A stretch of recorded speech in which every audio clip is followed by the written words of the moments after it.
Transmissão está começando. Todos os participantes estão no modo somente escuta. Boa noite, pessoal. Meu nome é Fabiano Ferreira e serei hoje o mestre de cerimônia para esse webinar, com a ajuda de Alex Haas, que estará coordenando o bloco de perguntas e dúvidas. Essa noite, então, nós teremos 3 palestrantes que falarão sobre a climatização aplicada a data center.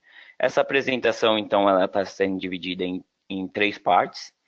A primeira parte com o José Sérgio, que falará sobre mercado de data center e sistema de HVAC, sobre também Technical Commit 9.9 Guidelines da ASHRAE e soluções de alta eficiência.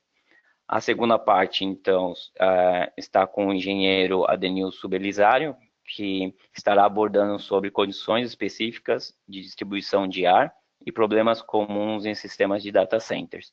E a terceira parte, concluindo com o engenheiro Geraldo Piton, que estará abordando sobre o tema CFD, literatura ASHRAE, avaliação de confiabilidade e avaliação de eficiência energética. Com muito orgulho, estamos aqui para apresentar o nosso 5º webinar, organizado pelo grupo EA, Jovens Engenheiros da ASHRAE, Chapter Brasil.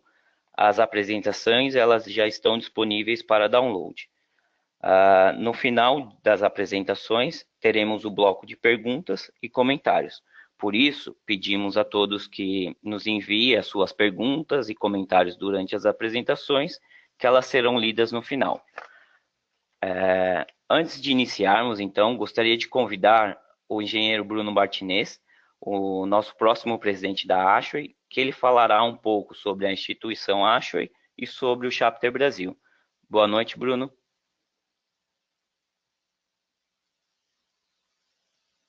Acho que você está no mute, Bruno. Olá, boa noite. Boa noite a todos.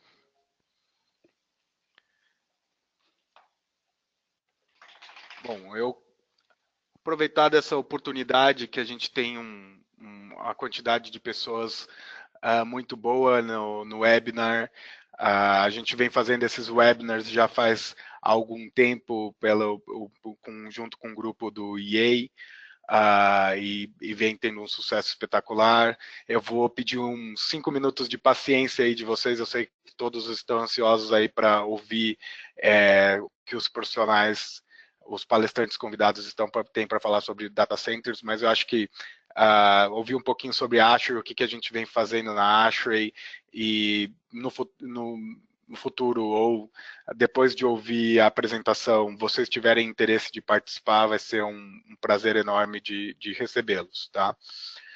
A ASHRAE, como missão, ela tem de desenvolver o mercado de aquecimento, ventilação, ar-condicionado e refrigeração e promover um mundo mais sustentável.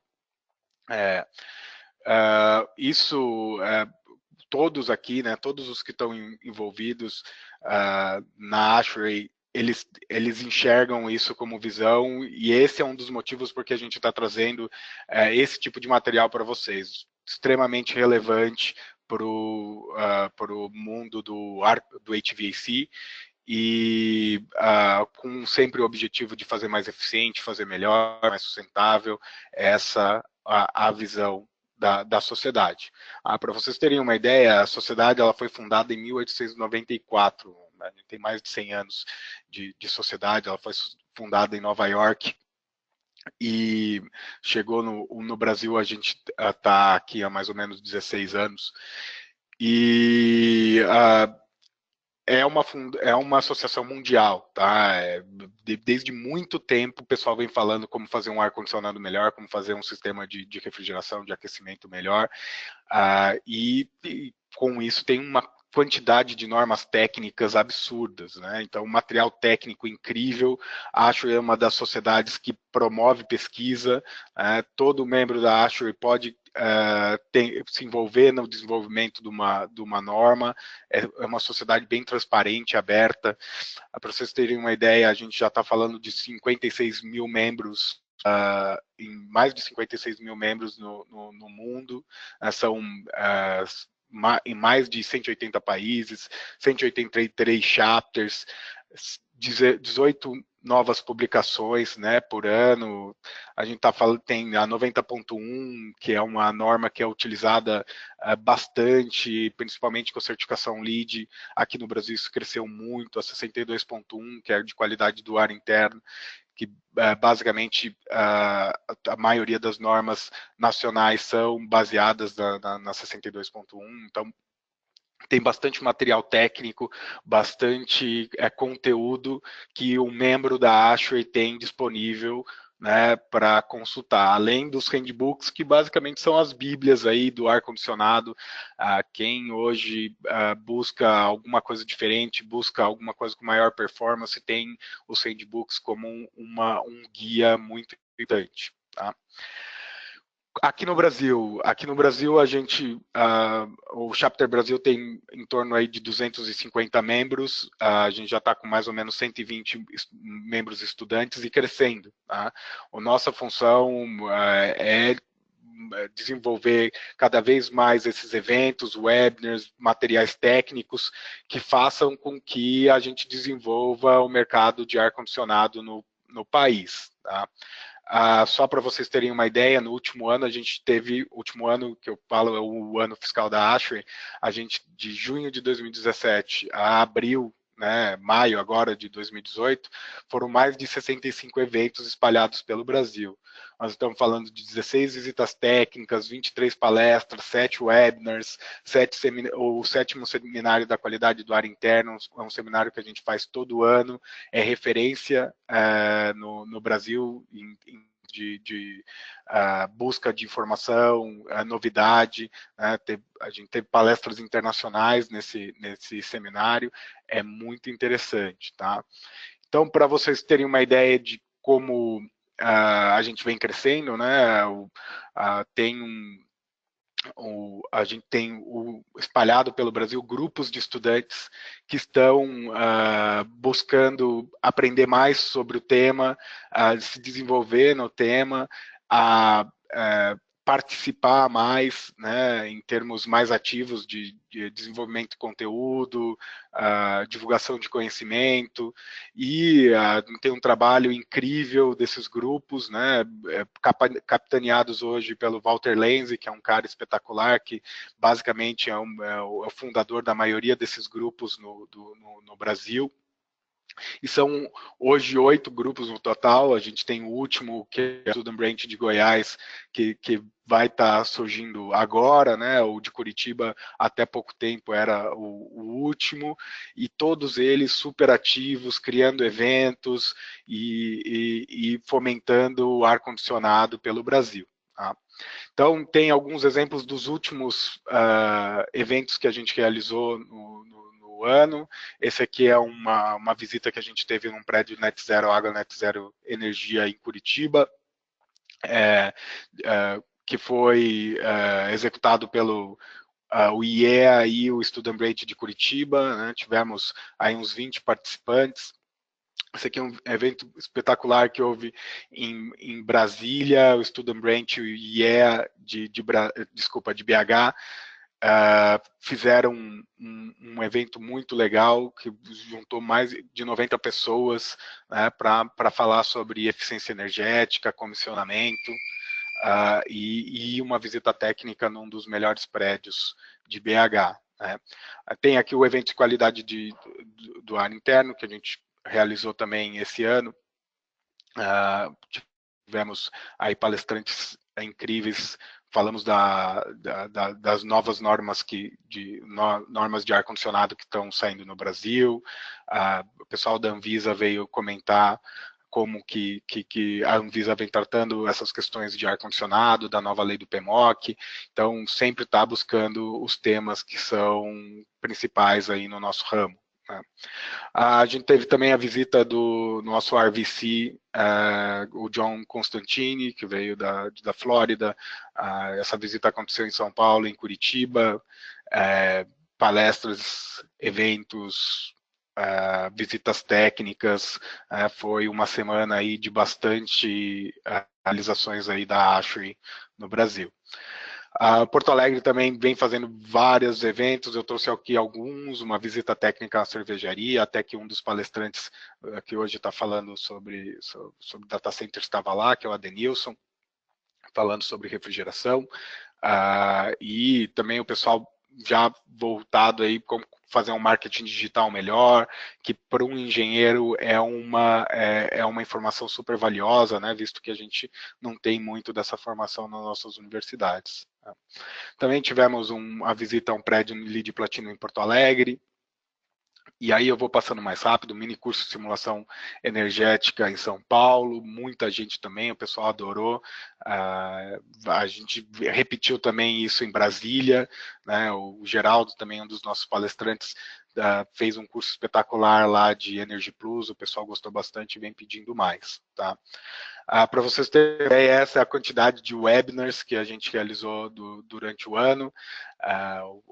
Foram bastantes, a gente teve muitas pessoas aí em todos esses webinars, só o de VRF versus CAG, foram mais de 200 pessoas participando do nosso webinar. A gente está tendo esse agora e ainda esse mês a gente vai ter, e eu convido a todos para participar do webinar de salas limpas, que vai ser dia 21 de maio, com 2 profissionais aí que são referência no mercado nacional, que é o Fernando Brito e o Maurício Salomão. A gente vai ter aí 1h30 de bastante conteúdo e bastante informação. Se você trabalha com salas limpas ou quer conhecer mais sobre o tema, venha e participe do nosso webinar. Tá? A gente também vem trabalhando com alguns artigos, né? A gente gosta de fazer com que o material técnico que é desenvolvido pelos membros apareçam, né, nas principais revistas nacionais. Então a Brava vem publicando alguns artigos do pessoal do IEA sobre fundamentos da parte de ar-condicionado. E alguns dos nossos membros vêm participando em atividades internacionais. A gente teve o Luiz Dornelas, que agora está assumindo o EA aqui do ASHRAE no Brasil, foi para participar do Leadership Week em Atlanta. O Geraldo também participou do evento de treinamento de HVAC Design and Operation, nos Estados Unidos. A gente também tem agora foi convidado um dos nossos membros para também estar participando em Houston da atividade anual, que é o Thiago Portes, de Brasília. Então, participar da ASHRAE te dá essa oportunidade de estar desenvolvendo network internacional e conhecendo essas pessoas que desenvolvem esse material fora do Brasil, que é uma oportunidade enorme para qualquer profissional da área de estar se capacitando, conhecendo novas pessoas, desenvolvendo negócios. Tá? Então, isso daí, digamos assim, é mais uma propaganda. Se você quer fazer parte desse grupo de voluntários, né, que hoje toda a diretoria, todos os comitês da ASHRAE no Brasil e fora do Brasil são de voluntários, venha falar com a gente que tem espaço para trabalhar e também tem oportunidade para você se capacitar como profissional. Tá? Então, aí, deixando o meu último recado, entrem no nosso site do Chapter Brasil, né, ashraechapters.org. Ali você vai ter informação de tudo que a gente vem fazendo, assim como a nossa página no Facebook. E se você tem alguma dúvida ou vontade de participar da ASHRAE, sinta-se à vontade em mandar um e-mail para mim, que a gente vai achar um lugar e alguma coisa legal para você fazer dentro da diretoria. Tá ok? Muito obrigado e uma boa palestra a todos.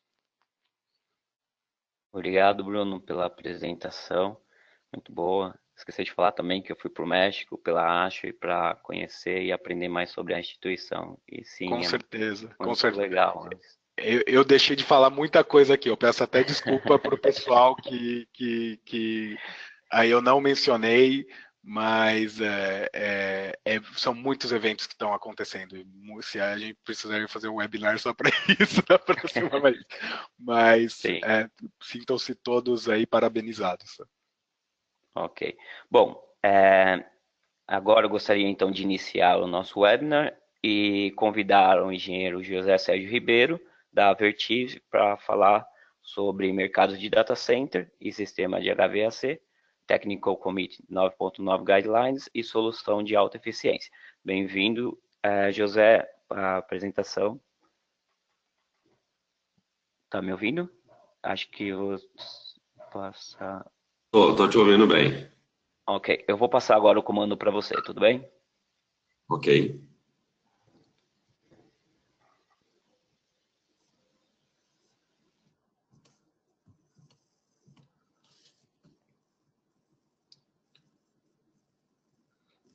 Bom, boa noite, pessoal. Primeiro, agradecer o pessoal do IE, do pessoal da Ashley, pelo convite. Acho que essa iniciativa é bastante importante, principalmente para esse mundo de ar-condicionado para data center, que parece até mesmo dentro da Ashley, se a gente pegar aí o Bruno falando de uma instituição lá do século XIX, né? E o primeiro comitê técnico que tratou de ar-condicionado para data center vem de 2004. Então, é um tema bastante recente, então acredito que isso instiga bastante curiosidade em todo mundo.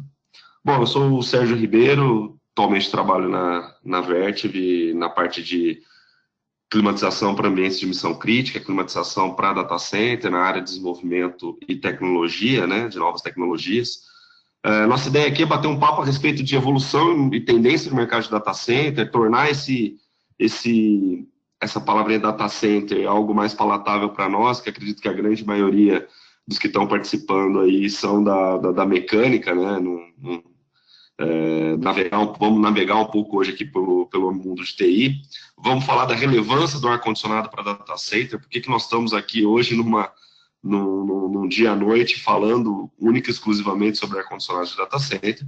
Vamos falar sobre o Comitê Técnico 9.9 da Ashley e colocar alguns exemplos de aplicação free cooling em aplicações convencionais. Bom, a primeira coisa que a gente tem que tentar contextualizar é com relação à tendência de data center, por que esse tema tem tomado tanta relevância assim, principalmente pelo número de crescimento de dados, né, vídeo, banda larga, internet das coisas.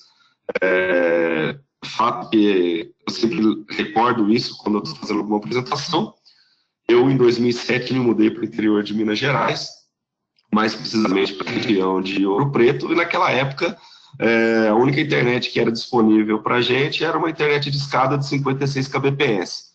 Acredito que a maioria de vocês aqui, ou quem for de São Paulo, tranquilamente consegue um contrato aí com uma fornecedora de internet na casa dos 100 megas aí, num preço extremamente acessível.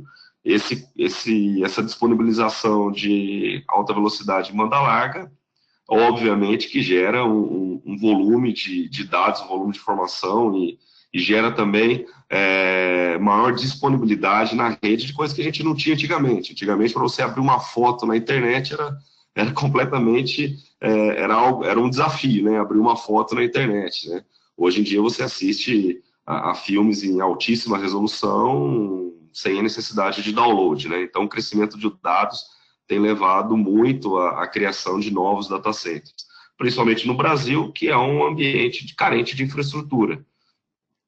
A gente ainda tem uma carência de infraestrutura muito grande, principalmente quando a gente fala em relação à tecnologia da informação. Acredito que a maioria de vocês aqui já se deparou e ainda se depara mesmo no 2018 com sombras de sinal, lugares onde o telefone celular não funciona, ambientes onde a velocidade da internet é extremamente limitada, enfim. Nós ainda nos deparamos aqui no Brasil com bastante carência em infraestrutura de telecomunicações, o que é bom para nós, que é mesmo o mercado de HVAC tendo sofrido bastante nos últimos tempos com a crise econômica, o mercado de ar-condicionado para data center, ele acompanhou uma tendência de alta, o que é bastante interessante, né? Isso acompanha muito essa tendência aqui que a gente está comentando. O que nós vamos falar aqui, eu acredito que todo mundo que está no webinar deve ter o seu Facebook, o seu Instagram, um LinkedIn, acessa o Netflix, acessa o Spotify, acessa uma conta bancária por um celular, enfim. todo mundo está utilizando em algum momento uma computação na nuvem, está acessando uma informação que está em algum lugar. O que nós falamos aqui, o que nós vamos falar aqui, nada mais é do que essa estrutura física.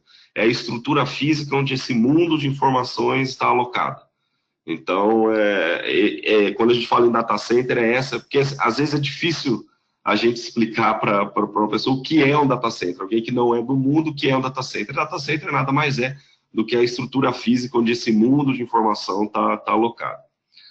Outra tendência do data center é a mobilidade, né? Os consumidores esperam estar conectados em todos os lugares. Um estudo recente do Facebook mostrou que a gente passa 95% do tempo com o celular a uma distância de 5 metros das mãos.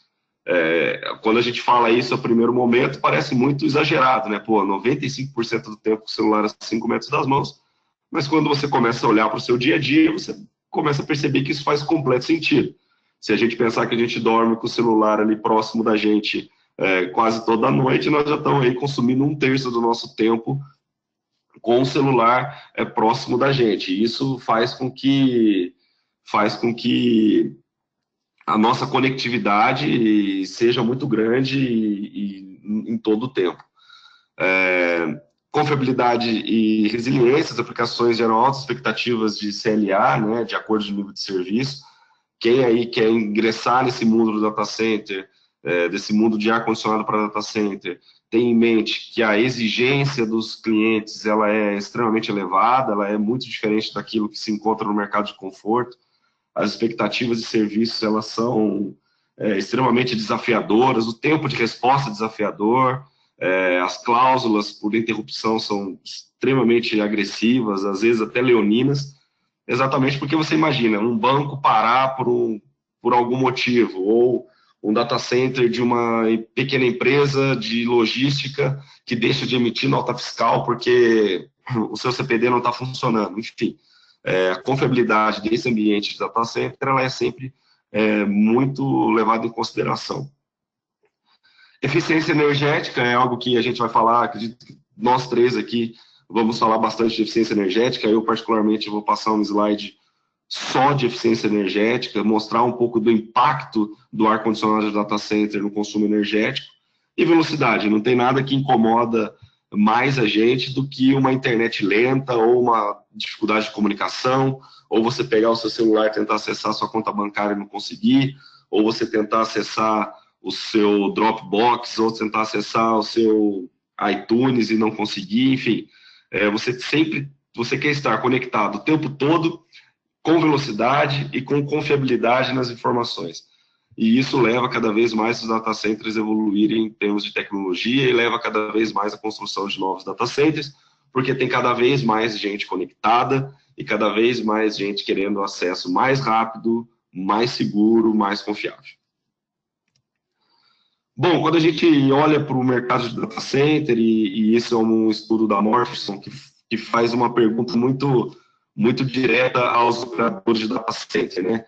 O que você gostaria de mudar em seu data center? 19% responderam que é a maior eficiência energética, 15% melhorar o sistema de ar-condicionado, 12% mudar a topologia e 12% a localização.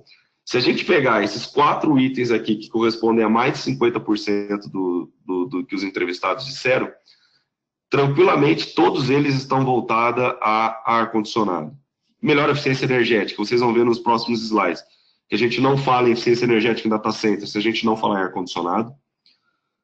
Melhor eficiência no sistema de HVAC é uma pergunta bastante direta, então é realmente relacionada a ar-condicionado. A diferente topologia, diferente configuração de design, você pode ter certeza que está muito relacionado a melhora de eficiência em ar-condicionado, confinamento de corredores, que o pessoal vai falar bastante aqui, melhorar a distribuição de ar, enfim, está muito relacionado à eficiência em data center, e localização do data center está muito relacionado a ar-condicionado, principalmente porque hoje, cada vez mais, as pessoas querem trabalhar com o sistema free cooling, que é utilizar o ar exterior de alguma forma para diminuir o impacto do ar-condicionado dentro da sua instalação. Então, a gente começa a observar que o tema ar-condicionado para o ambiente de data center é extremamente relevante. Bom, agora a gente entra realmente no assunto ar-condicionado, né? Os data centers são instalações que uma enorme demanda por energia, o que faz o tema ter bastante relevância dentro da Asher. Se a gente pegar um data center, um prédio comercial de mesmas dimensões, esse data center vai consumir de 10 a 100 vezes mais do que um prédio comercial padrão. O último estudo que eu pude analisar, nos Estados Unidos pegaram um shopping center, que já é um demandante por energia bastante grande, pegaram um shopping center e um data center nas mesmas dimensões. O data center consumia 52 vezes mais do que o shopping center. Então, isso já começa a nos dar um pouco de noção do impacto que climatização tem dentro de um ambiente de data center. Se a gente considerar só cloud computing, né, só computação na nuvem, ele seria o 6º maior país em termos de consumo energético. Se a gente pegar todos os cloud computing no mundo, consome mais energia do que o Brasil inteiro. Então, a gente realmente começa a perceber que o impacto é bastante significativo, né? E se a gente coloca uma lupa dentro de um data center para analisar o consumo energético de um data center, a gente chega à conclusão que 50% está relacionado aos equipamentos de TI, e aí é um ambiente que nós, como operadores de facilities, né, a gente acaba não tendo muita interferência, é muito difícil você virar para o pessoal de TI e pedir para que eles mudem alguma coisa no servidor deles para deixar de consumir energia, enfim, esse é o cérebro do negócio. Os equipamentos de TI realmente têm muito pouca flexibilidade para mudança, até por custo de aquisição, enfim. Os equipamentos de TI são grandes demandantes de energia, mas é um mundo onde nós temos muito pouca interferência.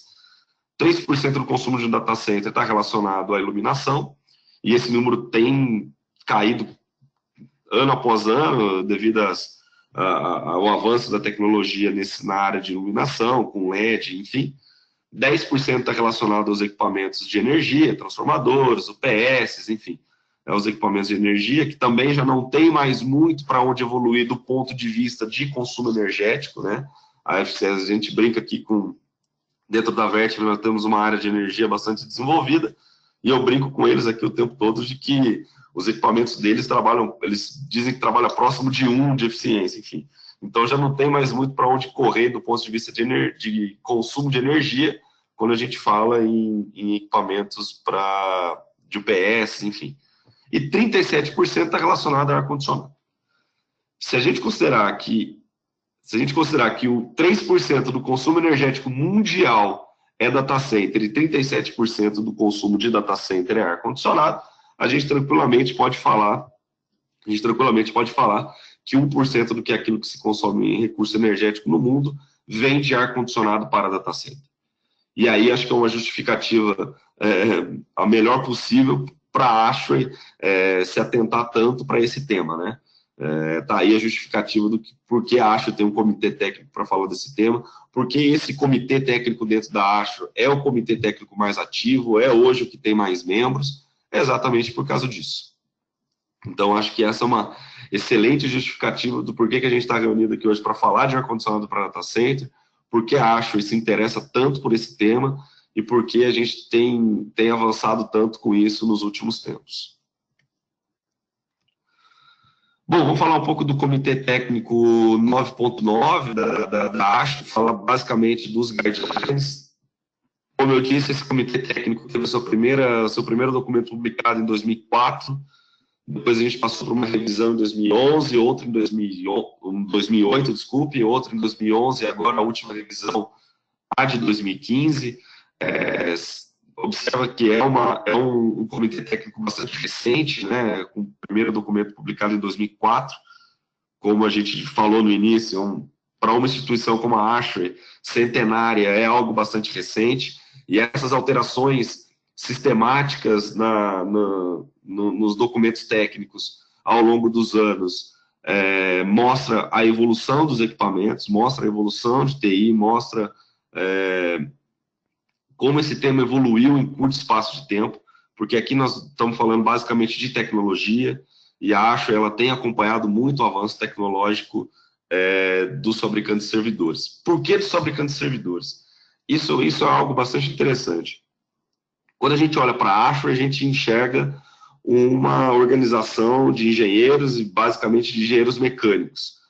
Esse comitê técnico em específico, ele é formado por a sua maioria por profissionais da área de tecnologia da informação, por profissionais da área de TI. E isso faz completo sentido.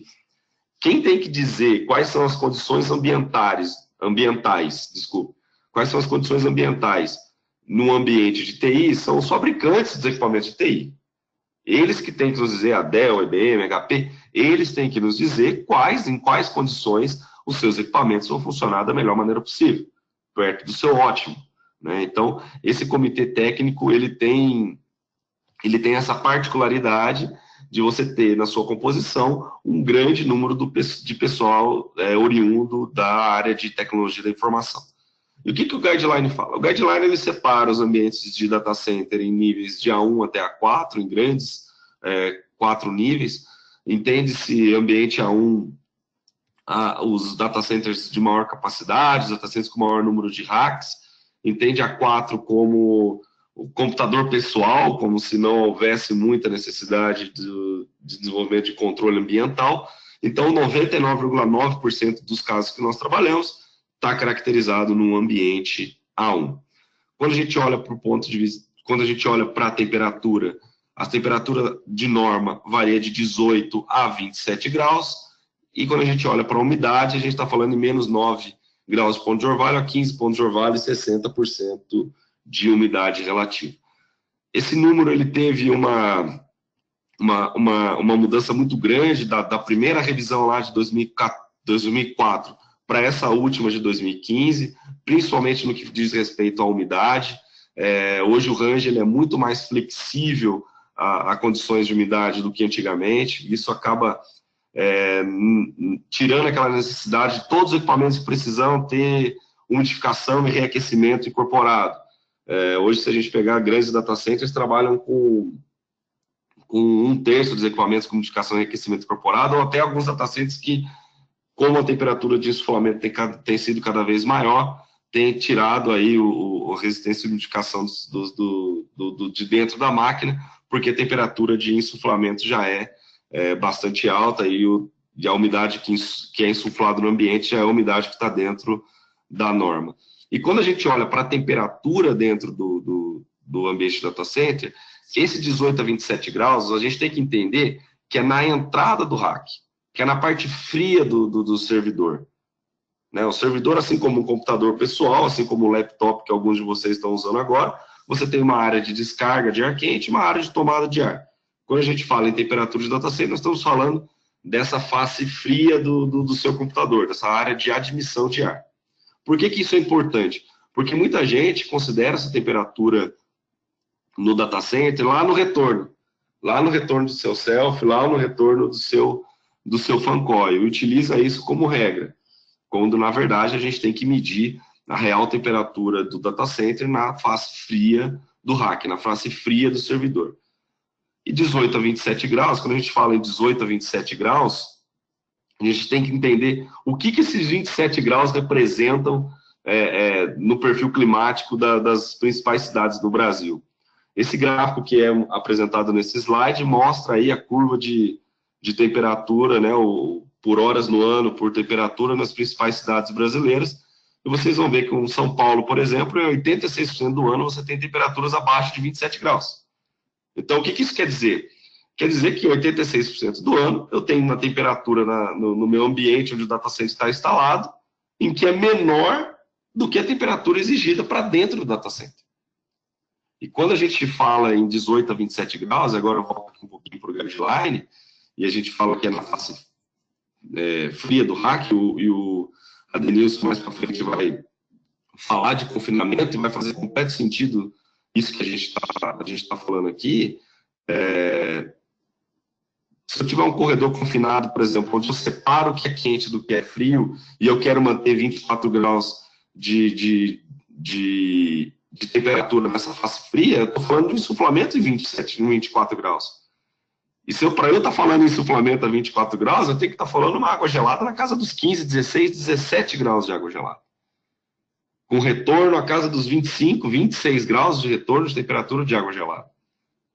E aí, ora bolas, por que a gente não usa o ar exterior, né, como a gente mostra nesse gráfico aqui, por que a gente não usa o ar exterior de forma direta ou indireta para nos ajudar na carga térmica do data center? E aí que surge esse tema free cooling dentro do ambiente do data center. Por isso que hoje os data centers grandes, os maiores data centers no Brasil, e nós somos um país tropical, dificilmente os grandes data centers hoje nascem sem uma filosofia de free cooling. A norma nos permite trabalhar dessa maneira. Os apresentadores aqui para frente vão falar da parte de confinamento, vão falar do CFD, e vai ficar bastante claro para todos nós o porquê da importância de utilizar o free cooling. Uma coisa que é interessante é que os fabricantes de precisão, de ar-condicionado de precisão, se diferenciam muito dos fabricantes de ar-condicionado de conforto, porque no conforto, qual é a ideia dos fabricantes? É sempre melhorar a tecnologia dos compressores. É colocar variador de frequência, turbocore, enfim, gastar muita engenharia, gastar muito dinheiro no desenvolvimento de compressores cada vez mais eficientes. Quando a gente vai para os fabricantes de ar-condicionado de precisão, qual é a ideia deles? É não utilizar compressor. É depender cada vez, fazer um sistema de climatização que dependa cada vez menos do compressor, que utilize de melhor forma o ar exterior. E aqui nesse slide, vocês olham aí, do lado do esquerdo, você tem um sistema de free cooling incorporado no chiller, e do lado direito vocês têm um sistema de free cooling incorporado num self. A diferença é que do lado esquerdo, na água gelada, depende da água gelada que você opera, e no self depende da temperatura de retorno que você está operando. Porque como a Denilson vai mostrar para frente, quando a gente está falando em confinamento de corredores, estamos falando em retorno na casa dos 35 graus, 32 graus. Quando a gente está falando em água gelada, nós estamos falando de água gelada na casa dos 15, 16 graus. E isso não é nem nada novo no Brasil, porque nós já temos data centers no Brasil e grandes operando nessas condições, operando dessa maneira, e tendo ganhos de eficiência energética absurdos, porque faz completo sentido. Você reduz custos de aquisição, então você diminui CAPEX, você diminui OPEX, enfim, só tem ganho. E os ambientes de data center, a norma, tem cada vez mais nos permitido trabalhar dessa forma. Então, essa é a tendência dos fabricantes de ar-condicionado de precisão, é cada vez menos se trabalhar com compressor. É trabalhar com compressores que sejam robustos, que sejam confiáveis, até porque nós estamos falando de sistemas onde o mais importante ainda é disponibilidade. Você vê nessa balancinha aí improvisada, a disponibilidade dentro do data center, ela sempre tem que ser o fator preponderante, ela tem sempre que estar em primeiro plano. Por mais que não adianta a gente fazer um data center extremamente eficiente, a gente se preocupar com um PUE, deixar um PUE extremamente baixo, se a gente esquece a disponibilidade. Então, o data center ele tem que ser funcional, ele tem que funcionar, ele tem que estar disponível 100% do tempo, 24/7. Esse é o primeiro ponto. Quem está fazendo projeto de data center tem que se preocupar primeiro com isso. E depois a gente vai para a eficiência energética. A eficiência energética tem que ser o segundo passo. A gente fala muito em eficiência energética, e todo mundo aqui vai falar muito de eficiência energética, mas a preocupação maior de um data center sempre tem que ser disponibilidade.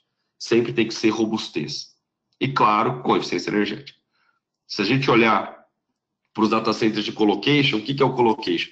Colocation é como se fosse você aluga um imóvel onde o inquilino paga a conta de água, a conta de luz, paga todas as suas despesas e você apenas mora lá. Se você deixar de utilizar água ou se você começar a trocar sua geladeira com uma geladeira mais eficiente, você vai estar dando dinheiro para quem? Para o dono do imóvel.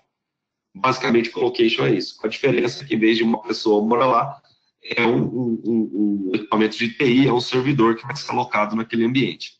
E quanto menos energia eu gastar para tornar aquele ambiente ininterrupto, tanto em climatização quanto em energia, quanto menos dinheiro eu utilizar na operação, é mais dinheiro no meu bolso. O retorno é direto. É isso, pessoal. Eu queria, nesse primeiro momento, ter a oportunidade de mostrar para vocês um pouco do guideline, mostrar para vocês um pouco do que é data center, mostrar a evolução desses ambientes de missão crítica. Data center no Brasil é algo que tem crescido consideravelmente. Muitos data centers grandes, muitas multinacionais estão enxergando no Brasil uma grande oportunidade de investimento. E é isso, pessoal. Espero que vocês tenham aproveitado e fica aí aberto no final aí para as perguntas. Beleza, Fabiano? Obrigado, Ribeiro, pela apresentação, muito boa. Dando continuidade, então, gostaria de convidar o engenheiro Adenilson Belisário, da Poli, para estar falando sobre condições específicas de distribuição de ar e problemas comuns em sistemas de data center. Boa noite, Belisário, tudo bem?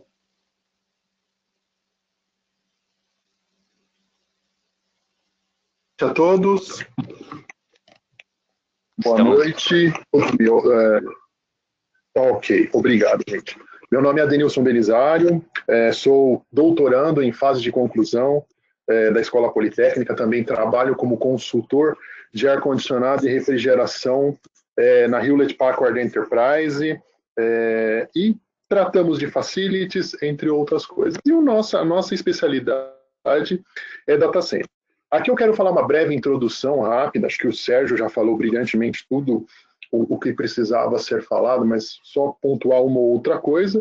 E basicamente eu quero falar do ambiente de piso branco, que é o ambiente de data center, que é aonde estão ocorrendo o processamento de informações. Tem que deixar registrado, gente, que nesse espaço a gente consegue dar pequenas pinceladas. Cada tema que a gente aborda aqui seriam alguns dias de discussão, mas seguimos a nossa contribuição aqui.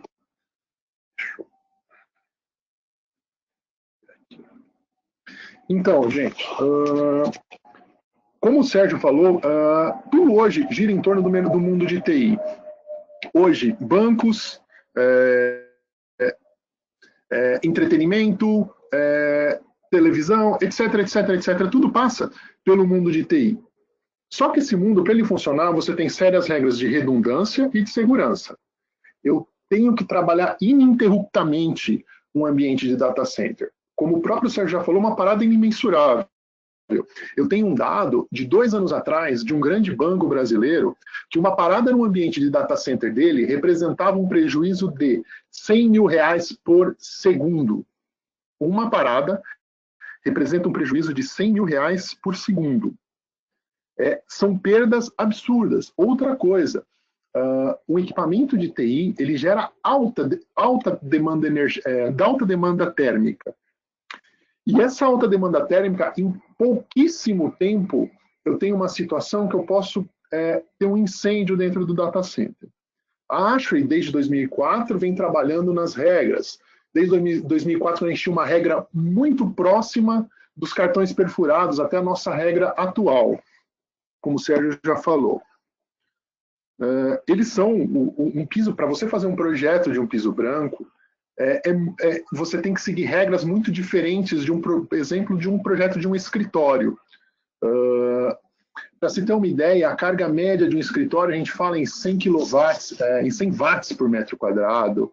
Um data center, nós temos casos de 90 kW por metro quadrado. Nesse caso, a gente não consegue retirar essa energia com ar-condicionado.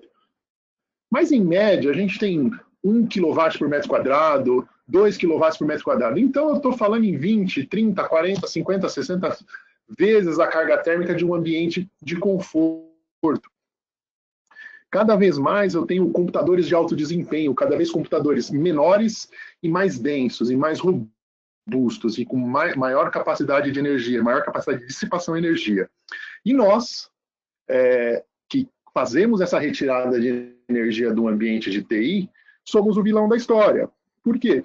Porque ao mesmo tempo que nós temos que refrigerar esse ambiente, quando eu coloco o meu chiller, o meu fan coil, o meu self, eu tiro energia do ambiente, eu tiro capacidade de equipamentos de TI, de, por exemplo, colocar mais equipamentos de TI num gerador, colocar mais equipamentos de TI em uma OPS, entre outras coisas.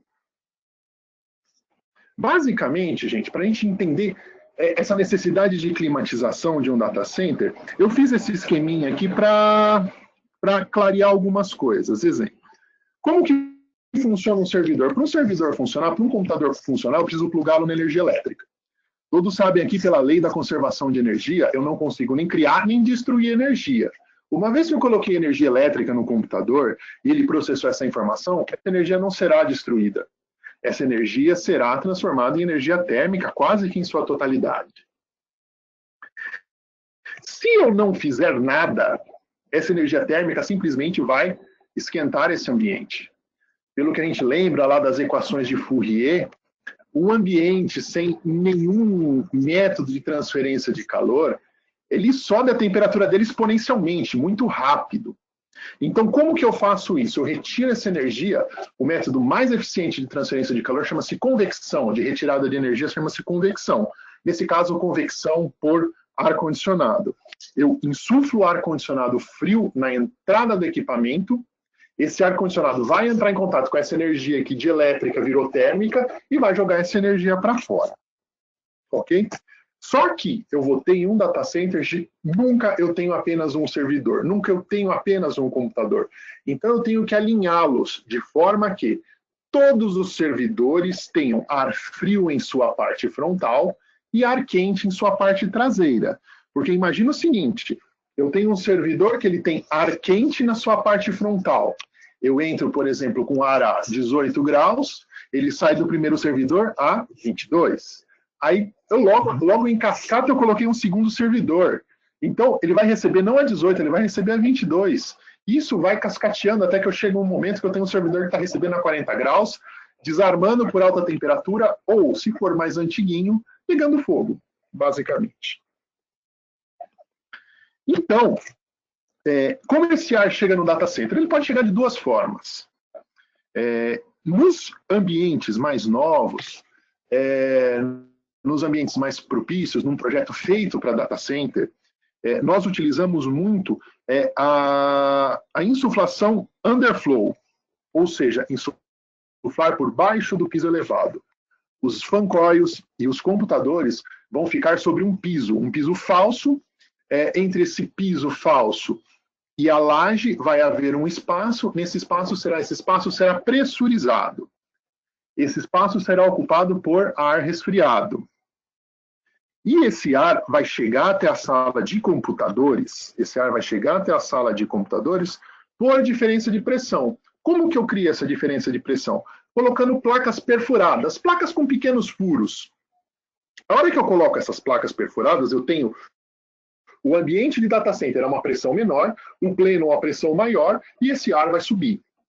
Aonde eu coloco essas placas perfuradas? Sempre aonde eu tenho entrada de computadores.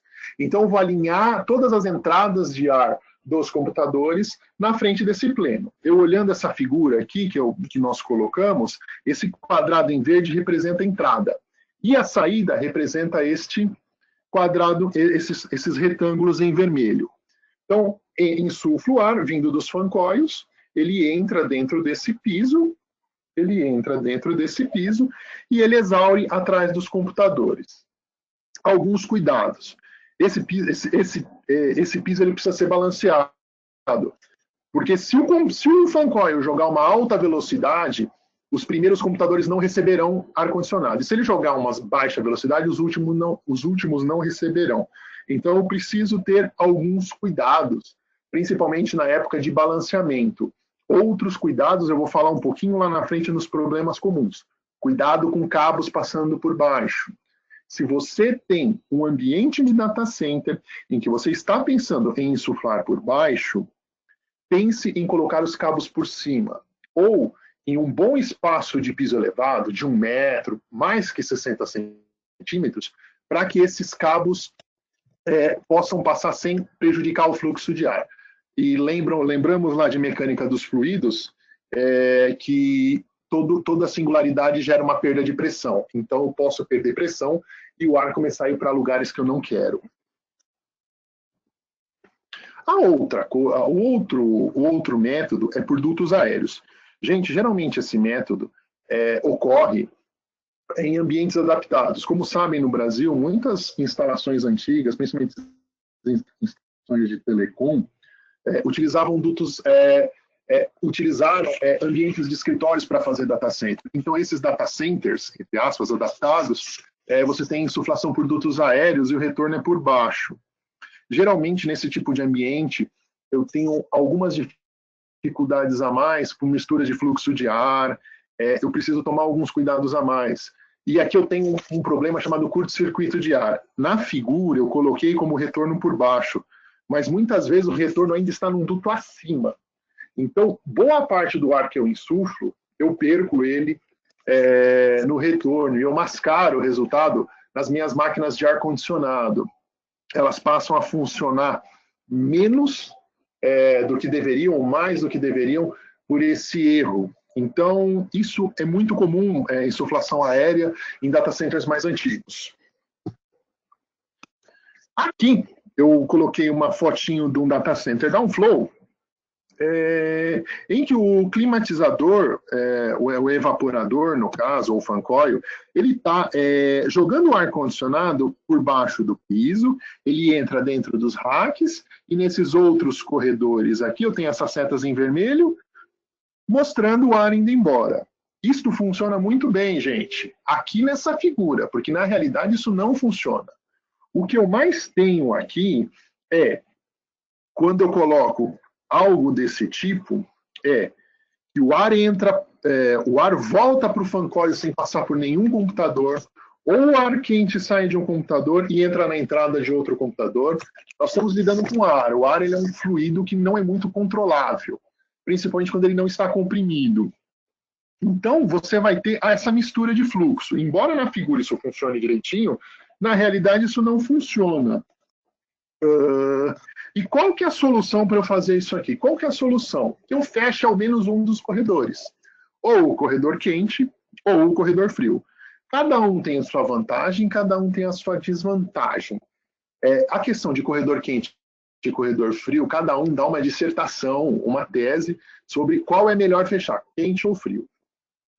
Vamos falar um pouquinho sobre eles. Na figura da esquerda, eu tenho um corredor frio enclausurado. O que acontece? Eu coloco cortinas, eu coloco paredes aonde o ar está saindo. O ar entra direto no equipamento, sem passar por nada, sem nenhuma obstrução, ele entra direto do equipamento e o retorno fica livre. O que ocorre nesse tipo de equipamento? Eu tenho maior eficiência do meu sistema. Eu consigo aumentar a temperatura em até 5 graus e o meu computador continua trabalhando da mesma forma. Problema.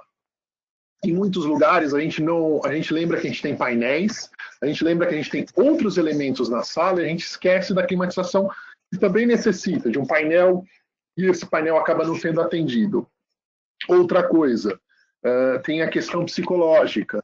Por exemplo, se eu sou o dono de um site colocation e estou levando um cliente para olhar o meu site, ele entra dentro de uma sala, essa sala está mais quente, provavelmente esse cliente não vai ficar dentro do meu site, seu ar-condicionado não é eficiente. Não, tem um corredor lá confinado, mas até você convencer que não é eficiente, é mais complicado. Pensando nisso, tem outra solução, a solução de corredor quente. Eu confino toda a saída do computador. Eu ganho também eficiência, eu aumento um pouquinho menos a temperatura do meu fan coil, em torno de 3,5 graus Celsius. Eu tenho o efeito psicológico do data center frio, que legal. O problema é o seguinte, eu preciso de uma infraestrutura civil muito maior do que no corredor frio. O corredor frio eu simplesmente faço uma parede do piso do data center, do piso branco, até acima. No segundo caso, não. Eu tenho que fazer uma parede até o pleno de retorno, ou até o fan coil. Então tem uma intervenção civil aqui muito maior. Então é isso, gente. A diferença entre corredor quente e corredor frio. Por que confinaram corredor quente? Por que confinaram corredor frio? Existe uma série de coisas aí, uma série de coisas que precisam ser estudadas na hora de você fazer o data center, inclusive você olhar a sua infraestrutura do seu próprio data center e a capacidade dele de receber obras com ele em funcionamento. Para finalizar, eu vou falar problemas comuns em distribuição de ar, problemas comuns em data center. No Brasil, nós temos uma dificuldade, são geralmente salas que foram adaptadas. Os nossos primeiros data centers, principalmente ligados à telefonia, ligados a... Não banco, geralmente o pessoal de banco costuma ter um cuidado maior, mas ligados a outros serviços, ligados a streaming, são geralmente salas de escritório que foram adaptadas. Então, você tem um data center, dutos de insuflamento no lugar errado, que foram concebidos dutos de insuflamento na saída das máquinas. Então, isso tem uma perda de energia muito grande. Esse é o típico caso que o ar-condicionado gasta quase a mesma coisa que os equipamentos de TI. Eu tenho lugares, nesses ambientes adaptados, que a insuflação é muito próxima do retorno. O ar-condicionado não chega no equipamento. Às vezes eu tenho equipamento que está com o ar entrando a 33, 34, 35 graus e um ambiente super frio, por esse problema de eficiência. Um problema muito grande, gente, quando for fazer downflow, ar-condicionado entrando por baixo, cuidado com o congestionamento de cabos. Eu já frequentei alguns data centers que você, literalmente, o piso levantava pela quantidade absurda de cabos.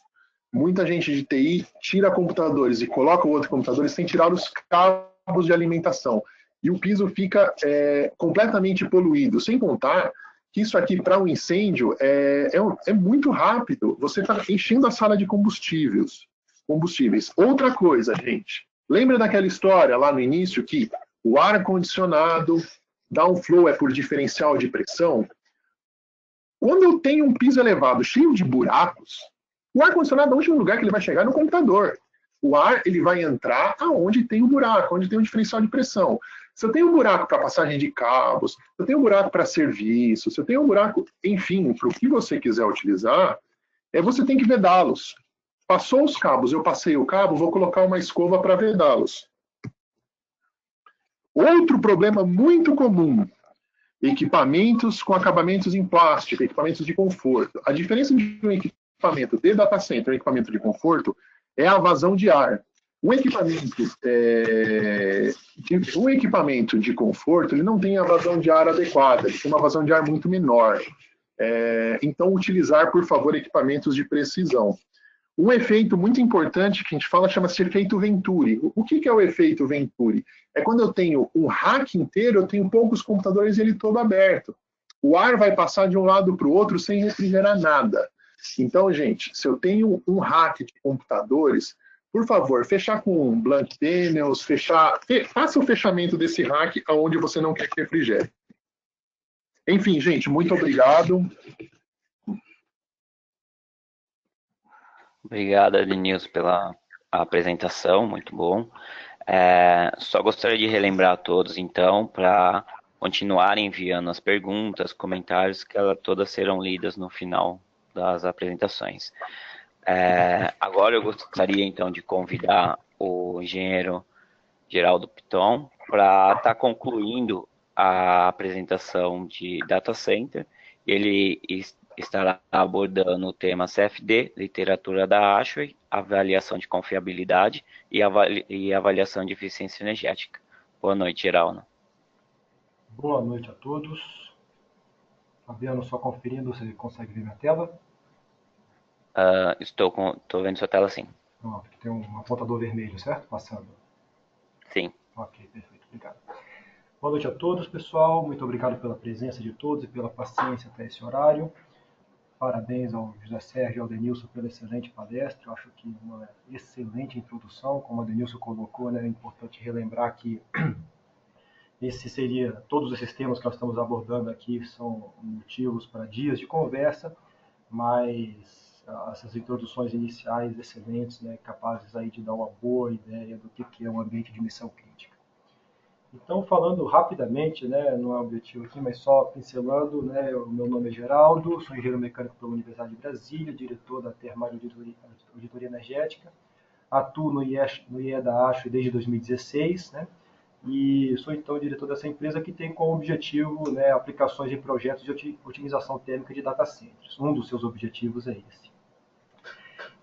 Para finalizar essa apresentação de hoje, o webinar de hoje, eu vou pincelar um pouco sobre o que é o CFD, né, o CFD em data centers, a aplicação dessa ferramenta em data centers, falar um pouquinho também sobre a literatura da ASHO, né, o que a ASHO disponibiliza para consulta e instruções no projeto e operação de data centers, e as avaliações de confiabilidade e desempenho energético existentes no mercado hoje. Né? Diante disso tudo que foi apontado pelos colegas, como que os normativos atuais apresentam metodologias de avaliação, tanto a nível de confiabilidade, como colocado pelo Ribeiro, que é a nossa prioridade aqui no momento, mas também a nível de desempenho energético.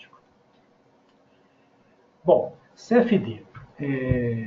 CFD é a simulação computacional de dinâmica dos fluidos. Né? Não sei se todos, né, provavelmente nem todos que aqui assistem sabem exatamente do que se trata essa ferramenta, mas essencialmente a ferramenta de CFD nos traz a condição de simular, de entender por meio de um sistema computacional como que os fluidos, como que o ar, em particular no data center, vai se comportar, como que será o escoamento dele dentro de um data center. CFD é uma ferramenta amplamente utilizada em projeto de aeronaves, em projeto de veículos de alta performance, em projeto de turbinas, dentre outros vários sistemas que exigem um nível de confiabilidade maior na sua abordagem. E não poderia ser diferente, considerando o data center, né, conforme tanto o Ribeiro quanto a Denilson colocaram, um ambiente de missão crítica, a necessidade de autocontrole. Agora a ferramenta passa a ser utilizada já faz algum tempo de maneira muito ampla em data centers, para otimizar o escoamento de ar aí dentro. Então, basicamente, quando a gente fala em CFD em um data center, por que nós estamos falando nisso? Diria assim, como garantir que as condições da ASHA, né, do guideline da ASHA que o José Sérgio apresentou, e as técnicas de melhoria que a Denilson indicou vão funcionar adequadamente dentro de um ambiente com condições tão diversas de cargas e em pontos tão específicos. Né?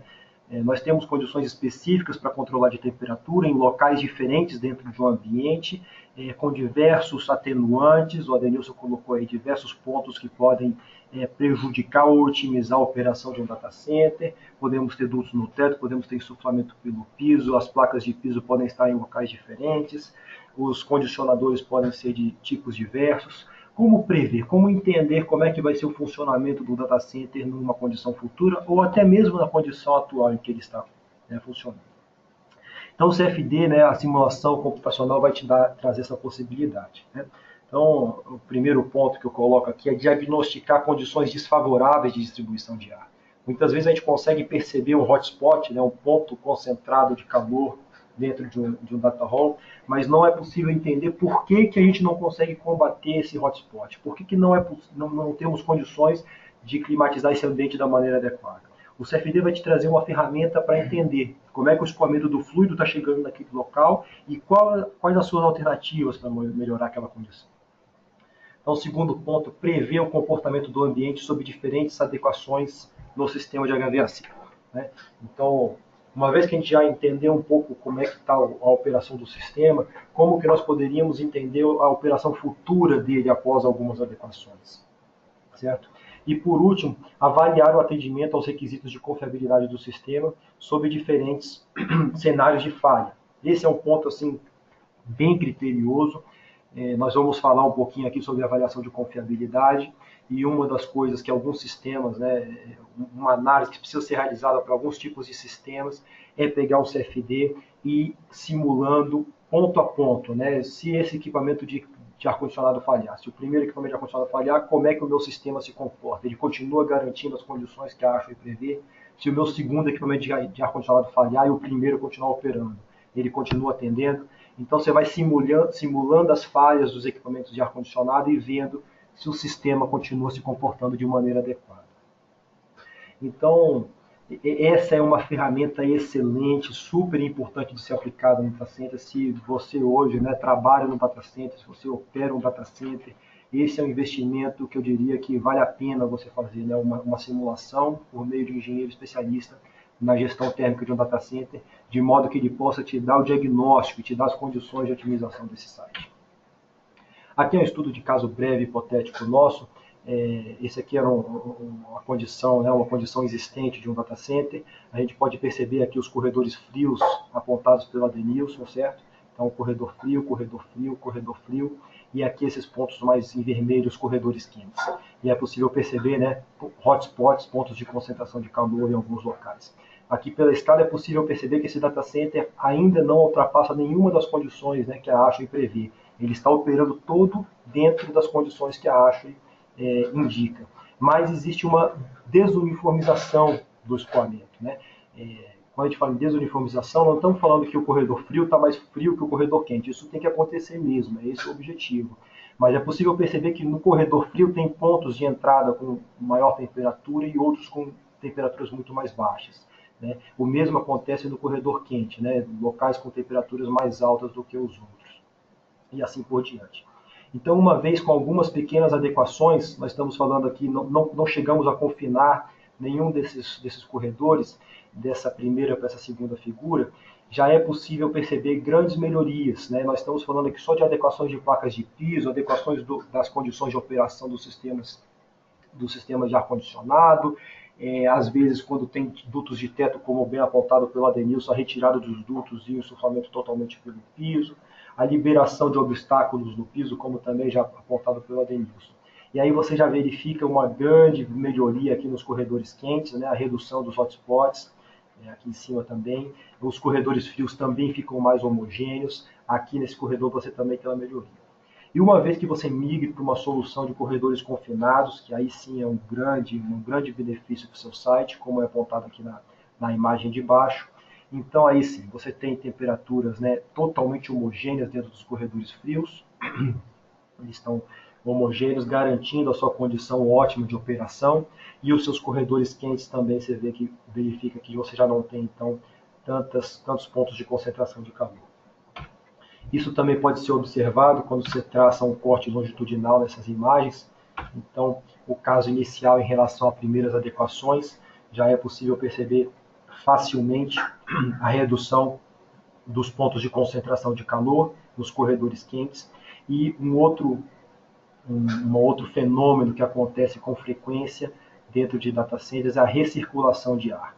É possível perceber que o ar quente saindo daqui, ele tende a esquentar aqui em cima o corredor frio, ele tende a recircular aqui para dentro do corredor frio, né? Então esse é um ponto também difícil de combater, sem uma simulação CFD é difícil de você diagnosticar uma condição como essa, e também uma outra condição delicada de se abordar. Por exemplo, nesse corredor você verifica que o ar insuflado aqui embaixo ele acaba escapando aqui para cima, né, sem nem mesmo ser utilizado pelo rack. Então ele vai se misturar com o ar quente aqui em cima, falseando a leitura de retorno da máquina.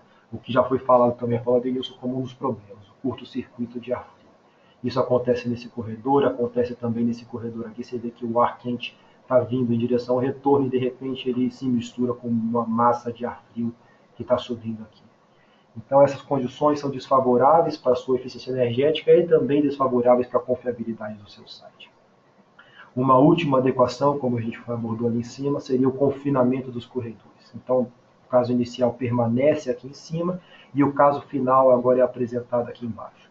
Nesse caso, os corredores frios agora estão confinados. Você percebe que o ar frio não ultrapassa mais o limitante superior dos racks. O mesmo acontece nos demais corredores frios. Enquanto que o ar quente aqui é exaurido e é direcionado em relação ao retorno. Então, todo aquele curto-circuito com aquela massa de ar frio que ocorria aqui também, ela já não ocorre mais e o seu sistema tem uma homogeneidade de retorno do ar, certo? Aqui é uma particularidade, esse caso aqui que nós estávamos avaliando não era possível de ser solucionado por uma restrição dos quadros elétricos, conforme o Adenilson também colocou. Quando você confina os corredores frios, alguns locais do seu data center podem ter sistemas elétricos, painéis, onde você não pode deixar eles desprovidos de climatização. Então, nesse caso aqui, nós não conseguimos, então não era possível confinar por completo, mas já se percebe o enorme benefício no sistema como um todo. Então, essa é uma breve indicação de como que uma simulação CFD, como que essa ferramenta pode beneficiar e muito um gestor de data center. Como que pode trazer um aumento de eficiência para o sistema de ar-condicionado, uma vez que as suas temperaturas de retorno tornam-se muito mais altas e mais estáveis para o seu sistema de ar-condicionado, ele fica mais preciso, ele consegue ler melhor a condição de operação do seu data center, e além disso, seus racks recebem uma temperatura de ar mais constante e sem influência de recirculações de ar, como podem ser observadas. Então, essa é uma excelente ferramenta para diversas avaliações dentro do site. Mudando completamente de assunto, a gente poderia falar agora também um pouquinho sobre o que a ASHRAE nos traz a nível de literatura, de indicativos para a avaliação de um data center, para o projeto, né, a operação e a manutenção de um data center. A ASHRAE, né, como alguns membros aqui, a gente pode verificar vários membros da ASHRAE aqui presentes hoje, é uma instituição com diversos normativos e bibliografia vasta sobre diversos tipos de sistemas e aplicações. Para data centers não poderia ser diferente. Possível perceber, são pelo menos 13 livros, né? Esse aqui é o ASHRAE Datacom Series, ele é facilmente localizado dentro do site da ASHRAE para aquisição. Você pode fazer a aquisição do combo de todos os livros ou individual, né? Livro por livro. O José Sérgio citou com frequência, né, o Guideline TC.9, ele se referia a esse primeiro livro, Term Guidelines, super importante, né, esse livro, essa bibliografia basicamente define as condições de operação em que os data centers tipicamente devem ser operados, certo? Mas, além disso, nós temos outras 12 bibliografias que tratam do data center em diversas condições típicas de operação. Certo? Um deles aqui fala sobre o PUE, que é uma métrica que nós vamos comentar daqui a pouco. Outro fala sobre a medição do consumo de energia em data centers, né? Medição simultânea do consumo de energia. Dentre diversas condições, a parte de eficiência energética, alta densidade de data centers, parte de projeto, enfim. Diria que para um projetista e um gestor de data center na parte térmica, essas aqui são bibliografias importantes de se terem aí no seu escritório. Passando adiante, o Ribeiro colocou em um dos seus últimos slides, né, a importância da confiabilidade. O Adenilson citou também o que uma queda de 1 segundo em um data center, né, de uma instituição, o prejuízo que isso pode causar ao cliente. Foi falado também na apresentação do Ribeiro sobre os contratos de SLA, sobre as exigências dos clientes a nível de confiabilidade do seu site.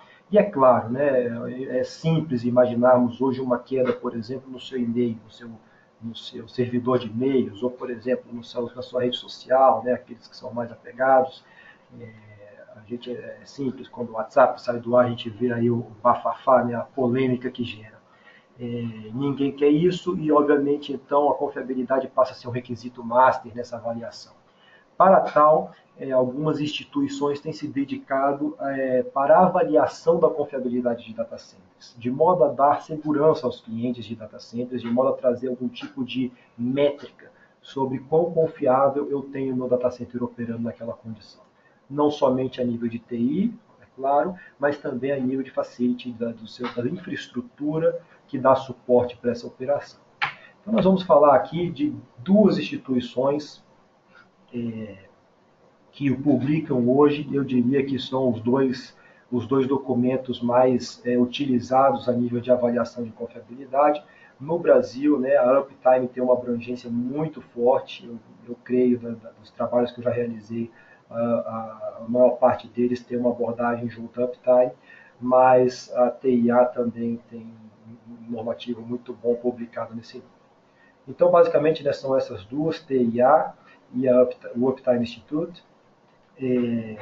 O Uptime, né, é uma instituição que se desenvolveu especificamente para padronizar requisitos de confiabilidade em data centers, enquanto a TIA traz diversas outras abordagens a nível de sistemas de telecomunicações. Uma delas é a questão de confiabilidade. Então, no caso da TIA, o Standard 942 é o que traz as diretrizes sobre confiabilidade em sistemas de missão crítica. Certo?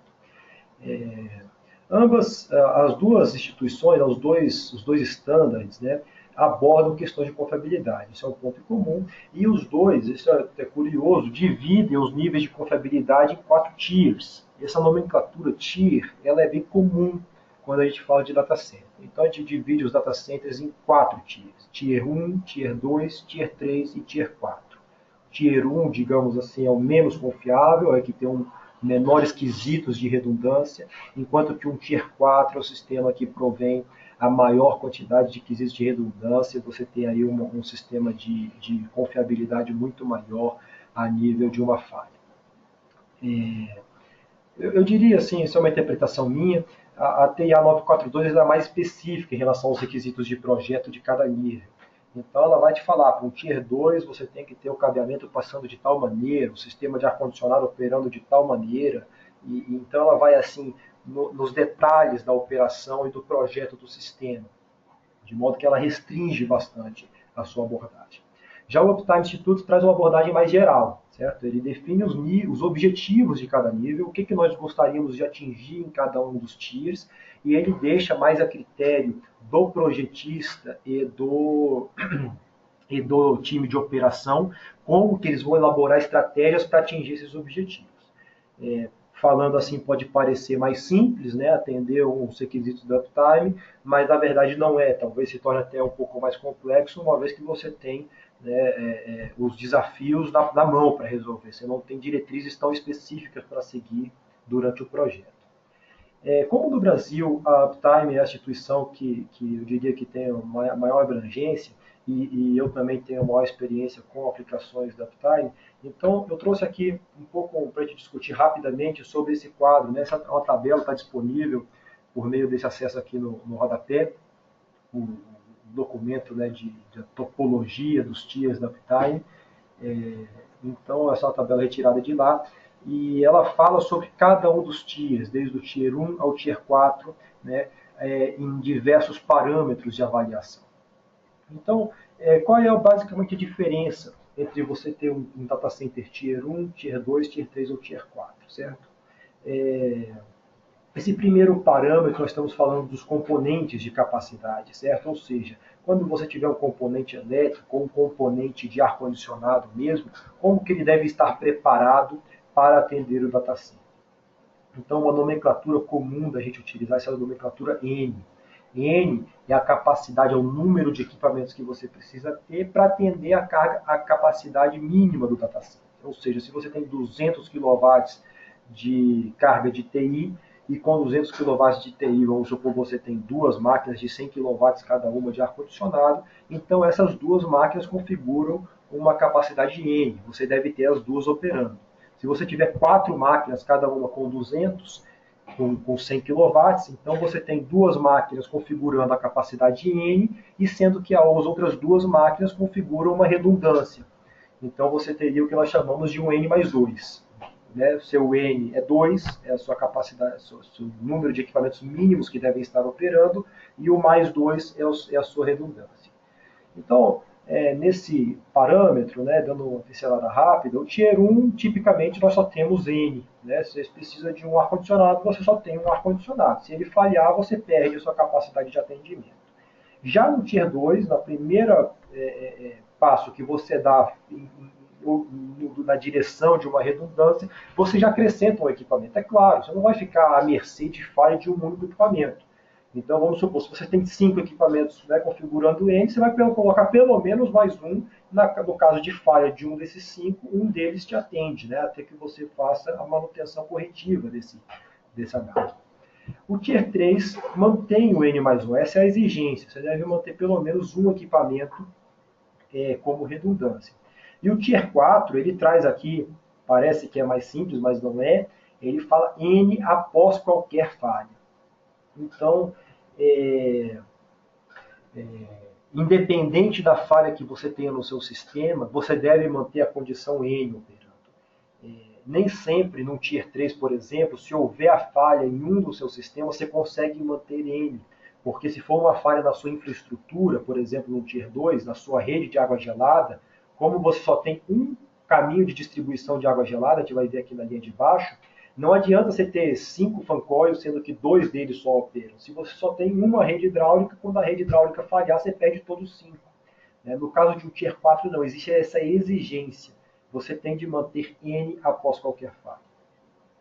Então, essa é basicamente a diferença, né, de modularidade, de topologia, a nível de componentes de capacidade para dar suporte à carga de TI.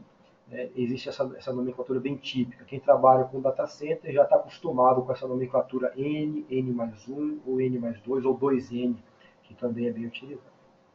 Então, falando de caminhos de distribuição, né, rede principal de energia, a gente pode aqui puxar também rede principal de atendimento de água gelada, quando o sistema for de água gelada.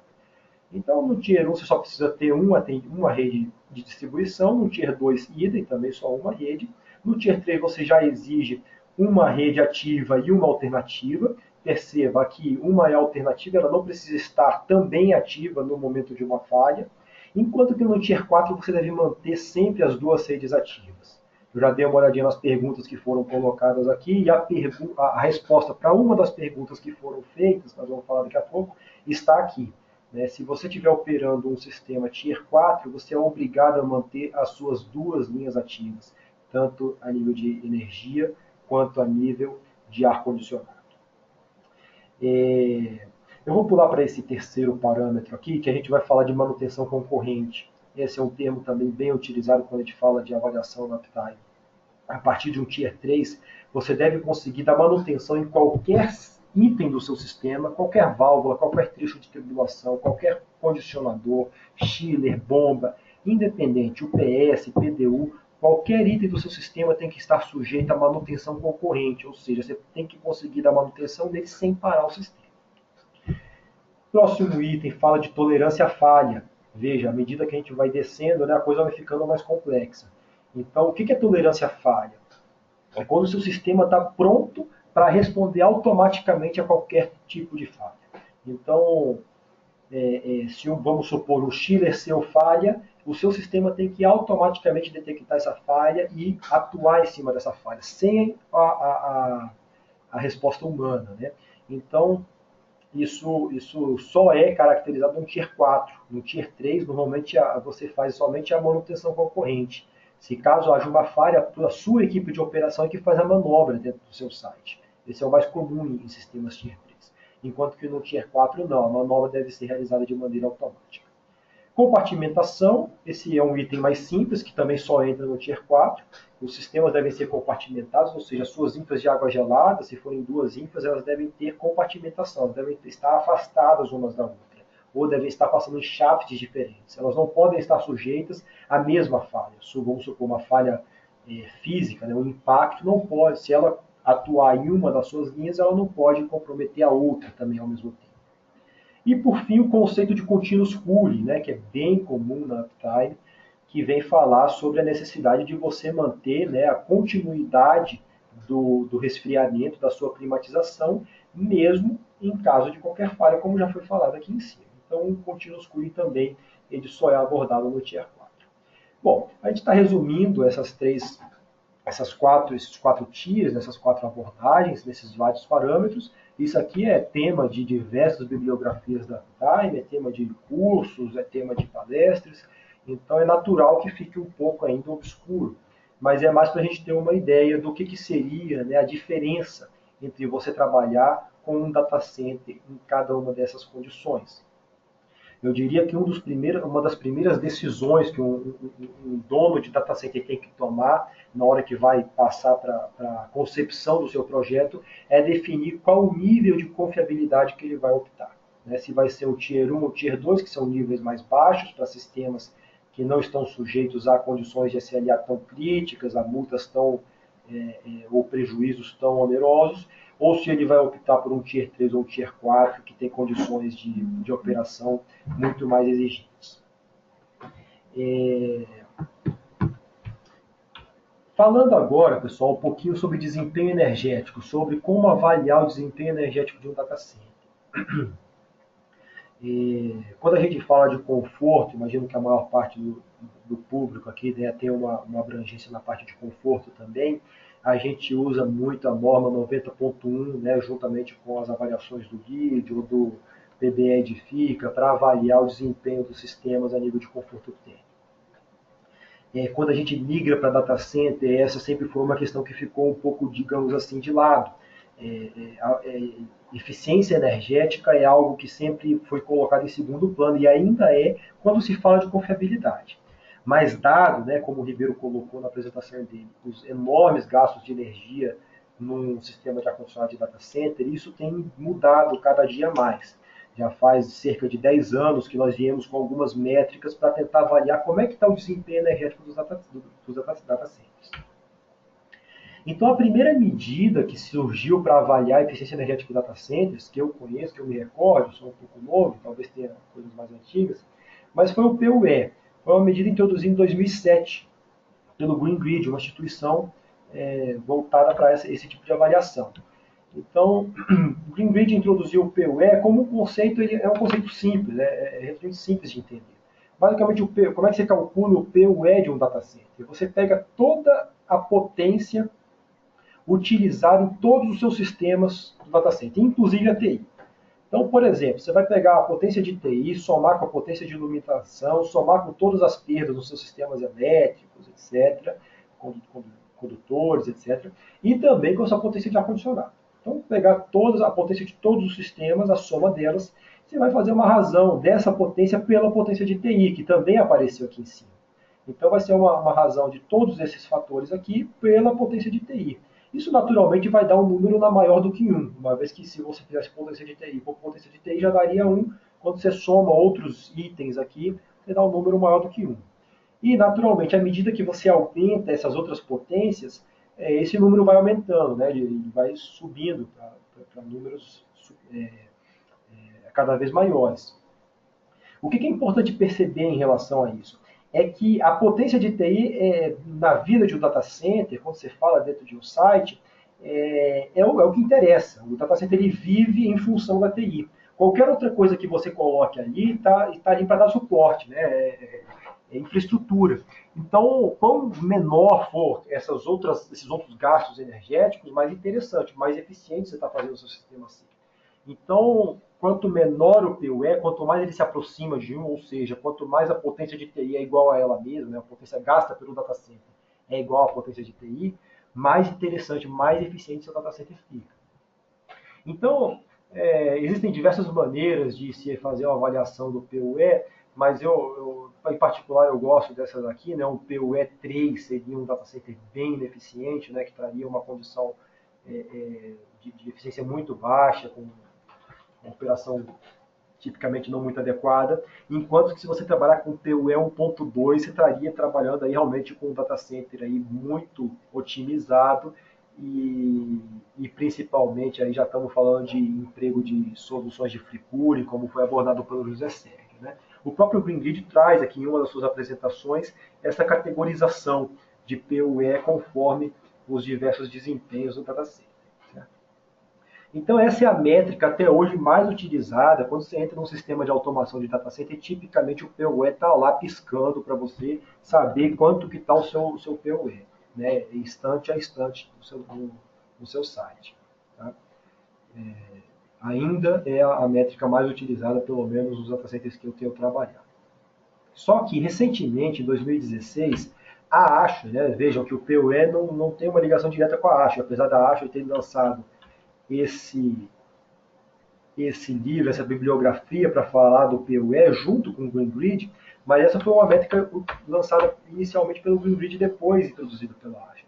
Recentemente, a Ashway, em 2016, ela lançou um novo standard, agora o standard 90.4, cuidado para não confundir com 90.1, né, que é para sistemas de conforto.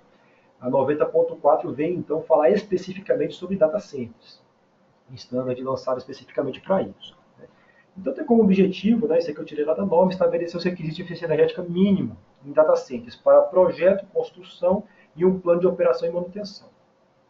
Além disso, utilização local remota de fontes de energias renováveis. Não vou falar muito sobre isso daqui, que é um ponto específico da norma. Vou me restringir a essa abordagem.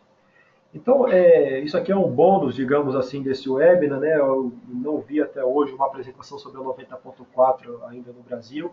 e a gente aqui da Ashway, né, tinha esse interesse de trazer um pouquinho dessa norma, uma primeira abordagem sobre como é que ela vem avaliar o desempenho dos data centers.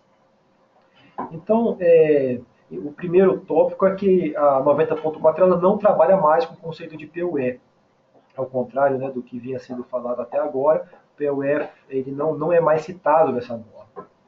Eles até explicam o porquê, né, mas eles tentam introduzir novas métricas de avaliação dentro de um data center. E eles então sugerem dois novos conceitos, o MLC e o ELC. São dois novos conceitos para você avaliar como é que está a eficiência do seu site, certo? O MLC, em particular, vai avaliar os componentes mecânicos, tipicamente o ar-condicionado, enquanto que o ELC vai avaliar os componentes elétricos, certo? Então, basicamente, o MLC, o cálculo dele é bem parecido com o PUE, só que ao invés dele abranger todas as potências de um sistema, do sistema de TI, do data center, ele vai dividir somente a potência elétrica de HVAC, você vai pegar só a potência elétrica de ar-condicionado e divide pela sua carga de TI. Assim você calcula o MLC, colocado aí na norma. Enquanto que o ELC é uma combinação de todas as perdas elétricas, todas as suas ineficiências elétricas dentro do seu site, incluindo a entrada de energia, os seus UPS, PDUs, dentre outros diversos sistemas, a distribuição de carga de TI, dentre outros diversos sistemas que você tem aí na sua rede elétrica do data center. E como que isso é avaliado na norma? Então, como é que você faz, né, a avaliação de conformidade dentro da 90.4? Então, a primeira coisa que a 90.4 fala é envoltório, aquecimento de água, iluminação e outros gastos, né, coisas que não estão diretamente relacionadas ao data center em si, ao funcionamento do data center, ela já pega aqui, aproveita a 90.1 e fala que você tem que atender a 90.1 nesses quesitos. Certo? Então, quando você passa para HVAC, né, para ar-condicionado e para elétrica, que são aí é onde a coisa muda em relação ao sistema de conforto, tipicamente, o primeiro ponto que a 90.4 coloca em relação ao ar-condicionado é atender os limites, né, da TC.9, do guideline da TC.9, que o Ribeiro já colocou lá num dos seus primeiros slides. Então, é claro, não adianta você perseguir eficiência sem atender os requisitos de confiabilidade e temperatura internos mínimos recomendados. Então, esse é o primeiro ponto. Segundo ponto, aquele MLC, o índice que nós introduzimos aí no slide passado, ele deve ser menor do que um MLC estabelecido na norma. Então, a norma traz uma tabela com o MLC para cada zona climática típica e coloca lá, você deve atender o MLC mínimo nessa condição.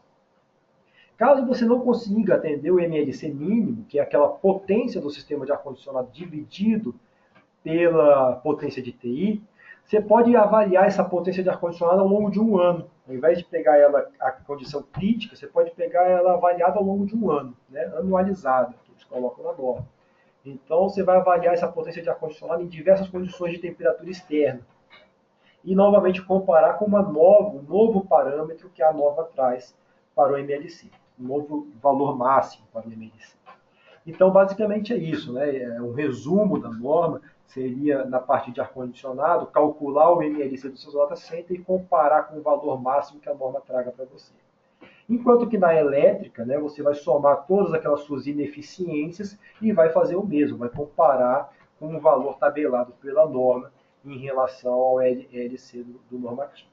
Não é muito complexo, é claro, existem outras particularidades que a norma traz para a sua avaliação, mas resumidamente os tópicos principais são esses.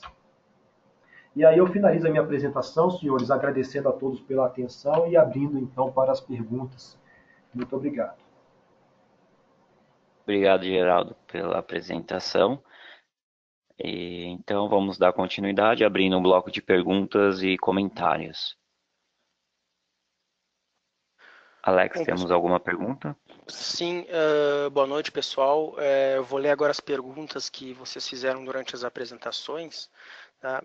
As duas primeiras até relacionadas ao webinar em si e aos webinars anteriores. Tá? O Fábio Luiz Pereira perguntou se é possível ver os webinars anteriores, né? E o Bruno Pacheco Silva quer saber se as apresentações serão disponibilizadas. Acredito que o Fabiano possa nos ajudar. Sim, as apresentações elas já estão sendo disponibilizadas. Eu acredito que vocês conseguem fazer o download em documentos. Se vocês forem lá, vocês conseguem fazer o download das apresentações.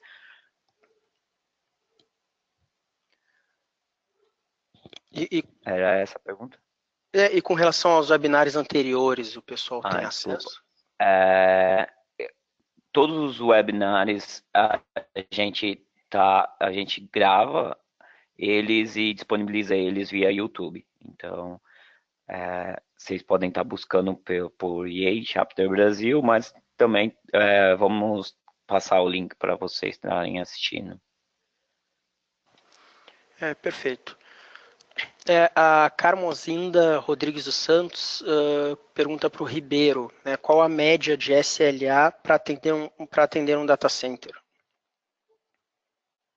Bom, isso depende muito da certificação do data center, né? Como o Geraldo disse, se for um Tier 4, por exemplo, que tem sua disponibilidade muito próxima de 100, é óbvio que a expectativa do SLA é muito maior, né?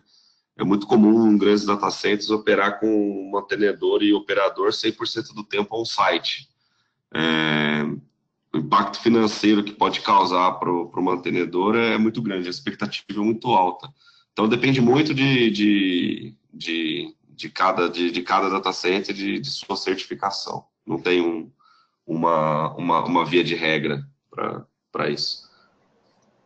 Eu complementando assim, se me permite, né, até para trazer pelo menos uma ideia, assim, até me corrija aí se você discordar, mas eu diria que, como o Ribeiro colocou, desde exigir que o fornecedor tenha uma pessoa, né, dentro do site o tempo todo, uma equipe de manutenção operando dentro do site 24 horas por dia, até mesmo, né, essa seria a condição crítica, ou, por exemplo, eu já vi alguns SLAs de um dia, por exemplo, ou de 12 horas, né, ou seja, que dá tempo do fornecedor ter uma pessoa dentro do país, mas que ele pegue um avião e consiga chegar ao local. Eu diria que 1 ou 2 dias não passa disso, normalmente, os SLAs de data centers assim, mais críticos. Você tem SLAs de horas, inclusive. De horas, você tem data centers que opera com SLA de 2 horas, 2 horas. de 4 horas, Eu diria que em São Paulo é o tempo da pessoa se locomover, né? Recebeu o chamado, é o tempo dela chegar no local. Exatamente. Perfeito. Não tem uma regra, né? Não tem uma regra. Varia, né? Mas é mais ou menos isso. Eu diria que de 2 dias a on-site, né? Bom, perfeito. O Felipe Ruiz pergunta, em termos de eficiência energética, operação e manutenção, um sistema N+2 com N igual a 2, seria melhor utilizar 2 a 100% ou 4 simultâneos a 50%?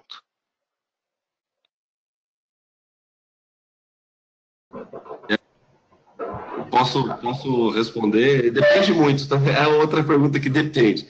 Se você for considerar que se esse equipamento, por exemplo, com ventiladores e CFAN, que são coisas utilizados hoje para equipamentos de precisão, seguramente trabalhar com todos os equipamentos ligados a baixa carga é a melhor condição, sem dúvida alguma. Mas isso não é via de regra para outro self, por exemplo. Depende. Se o self tem algum controle de capacidade do compressor, a mesma coisa vale para o chiller, enfim. O que a gente pode dizer, com certeza, que há redução, e é muito fácil de se medir, o software de seleção dos fabricantes é possível fazer isso. Se for considerar um fan coil novo com ventiladores de CFAN, seguramente operar todos com baixa carga é mais eficiente. Agora, outros equipamentos vai depender muito das características de cada um. Controle de capacidade, se o compressor é modulável ou não, se o ventilador instalado é esse fan ou não, enfim. Vai depender muito de equipamento para equipamento. Eu complementaria também, que em termos de eficiência tem essa variação, né? Agora, a nível de confiabilidade, até citei a questão do Tier 4, eu me referia justamente a essa pergunta, como a confiabilidade sempre predomina nas avaliações em relação à eficiência energética, e você manter um sistema operando com todos os seus equipamentos ligados, tipicamente você tem uma resposta à falha muito mais rápida. No caso de um dos seus equipamentos falhar naquela condição, tipicamente os demais já vão conseguir atender a sua carga com muito mais facilidade. mesmo sendo um fancoil, isso é típico, né? Assim, Com Chile nem se fala. Então é bem comum a gente manter todos os sistemas operando, não por questão de eficiência, mas tipicamente por questões de confiabilidade. O Ribeiro pode complementar. Desculpa, gente, só para complementar, um outro dado, quando nós falamos em confiabilidade, existe a confiabilidade uptime, existe a confiabilidade como disciplina, ciência, confiabilidade. Uma coisa que a gente precisa analisar é a curva da banheira de cada equipamento. Isso é muito importante, gente. Não adianta, às vezes, eu encho um data center com uma série de equipamentos que não tem boa curva da banheira. O que eu falo em curva da banheira? A curva da banheira é que aqui, estamos falando de componentes mecânicos. Eu tenho uma região que você tem muita falha, que é no início da vida útil desse equipamento. Você tem uma vida estável e no final desse equipamento, você tem todos os equipamentos tendendo a falha. É muito bom a estratégia de ligar todos? É. A resposta à falha mais rápido? É. Mas eu posso também chegar no final de vida útil com todos os equipamentos no mesmo momento de troca. Então, isso é uma decisão muito delicada do operador do data center. Tem os dois lados. Muito bem colocado, Nilson. Perfeito, concordo. isso aí. Bom, a próxima pergunta da Carmozinda Rodrigues dos Santos, ela está perguntando para o Adenilson. A pressão no piso elevado é gerado somente com a pressão estática dos ventiladores do ar-condicionado? Sim, essa é simples. Sim. E por isso você tem que ter uma vedação legal do piso elevado. Quem gera essa pressão são esses ventiladores. E para isso, quem vai controlar essa, você tem um controle, e como você monitora essa pressão, o Geraldo falou muito bem em relação ao CFD. Isso vai depender muito de um estudo de CFD posterior. Mas quem gera a pressão são os ventiladores, ponto. Perfeito. O Bruno Pacheco Silva, alguém tem mais algo a acrescentar? Bom, o Bruno Pacheco Silva pergunta para o Adenilson qual a melhor estratégia para verificar pontos de calor em uma fila de racks já insuflada e se adicionar um ar-condicionado de precisão in-row é realmente eficiente. Essa resposta eu vou dividir com o Geraldo, com o meu amigo Geraldo. A melhor estratégia, você tem que fazer medições periódicas. Às vezes, simplesmente colocar um equipamento não vai dar a resposta que eu imagino.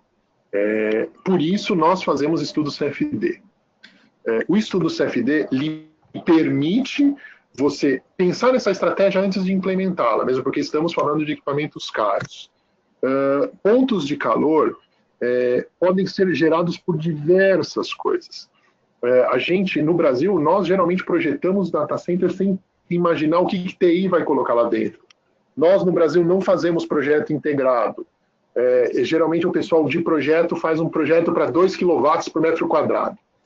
Básico. E na hora de instalar, eu vou colocar um equipamento de 20 kW numa ponta, do lado eu vou colocar um de 2, na outra ponta eu vou colocar uma série de PET panels. Por isso é importante você fazer essa análise CFD recorrente. Hoje os bancos têm que fazer essa análise periódica pelo Banco Central. Mas o ideal é que todo o sistema faça essa análise. Aí, Geraldo, vai contigo. Perfeito, acho que é bem por aí, Adenilson, né? Eu acho que essas duas estratégias, o mapeamento de temperatura, isso te dá uma condição de gestão do seu site, né? Você ter diversos pontos de medição de temperatura simultâneos, isso é bem comum. Hoje a gente já vê diversos data centers onde nós temos 2, 3 pontos de medição a cada rack, na entrada de cada rack. E a simulação CFD vai te conseguir prever o comportamento do seu sistema após a instalação de um novo sistema de ar-condicionado. Eu diria assim, é muito complicado a gente falar aqui de instalar um in-row para combater uma carga específica, porque na falha desse in-row você volta para a condição anterior. Então, somente uma simulação realmente CFD vai conseguir te indicar o que aconteceria no caso dessa falha, ou o que você tem que colocar mais além desse in-row, né, desse equipamento dentro da fileira de racks. Provavelmente você vai ter que trabalhar com 2. E onde que vão estar esses 2, para que, no caso de a falha de um, o outro consiga atender perfeitamente. Uma simulação de dinâmica dos fluidos é imprescindível. Eu diria que é difícil a gente chegar numa conclusão, a não ser com uma ferramenta como essa. Essa também é a minha posição. Perfeito. O Gilmar Francisco Alves Silva pergunta para o Adenilson, né? A ASHRAE fala em quantas horas ano pode variar acima da temperatura limite superior dentro da classe A1? Aí nós vamos cair nas histórias das classes tiers. A ASHRAE, ela recomenda, ela não preconiza variações. Eu não sei, não tenho essa informação mais precisa, mas pelo que eu li na 90.1, não. Quem fala em quanto isto pode variar é a classificação do seu data center. Se eu não me engano, Tier 1, 97% de disponibilidade durante o ano, Tier 2, 99%, Tier 3, 99,9997%, Tier 4, 99,999999 e alguns 9. No Tier 4 são 3 horas. Eu não posso variar a temperatura mais que 3 horas.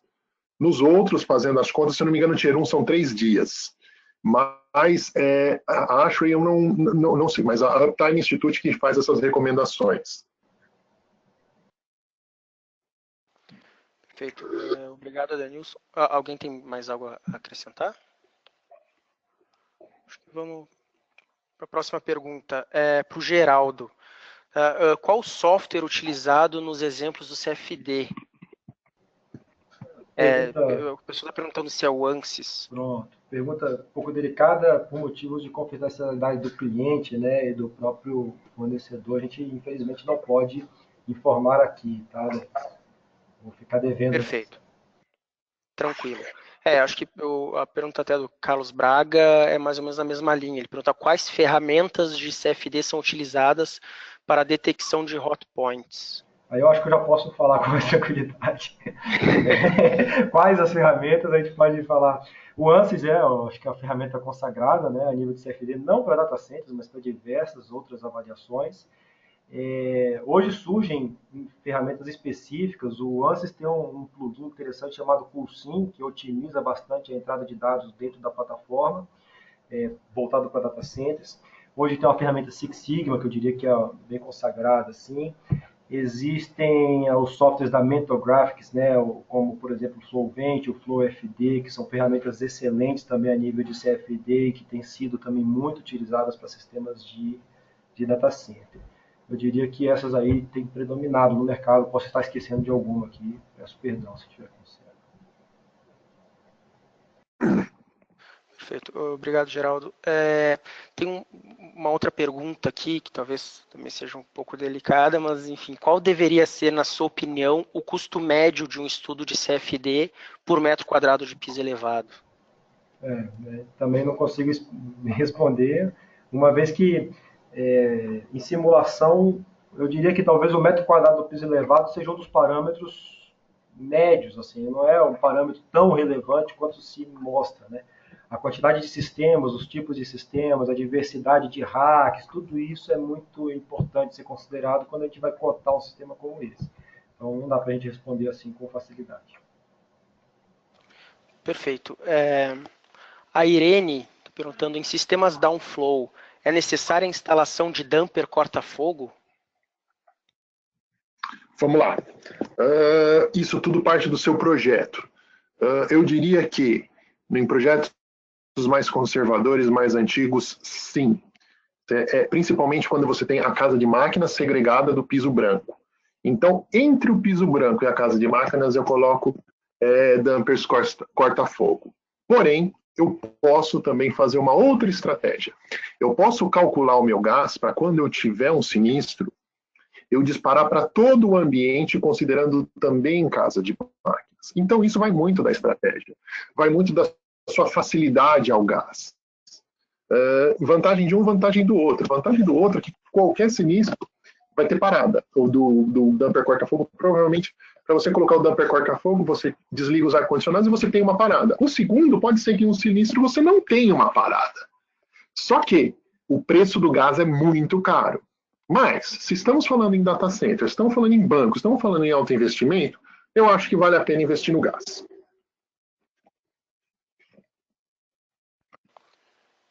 Perfeito. A Carmozinda Rodrigues Santos pergunta, no Brasil existem muitos data centers classificados como Tier 1?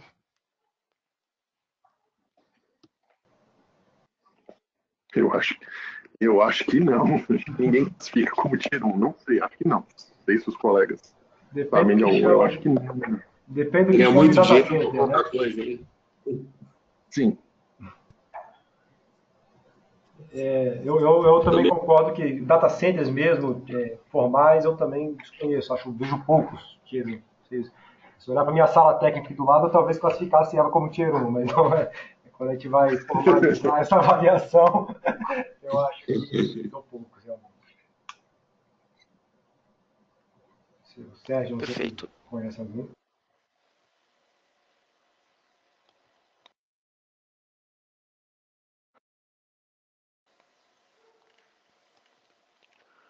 Bom, então, Sérgio?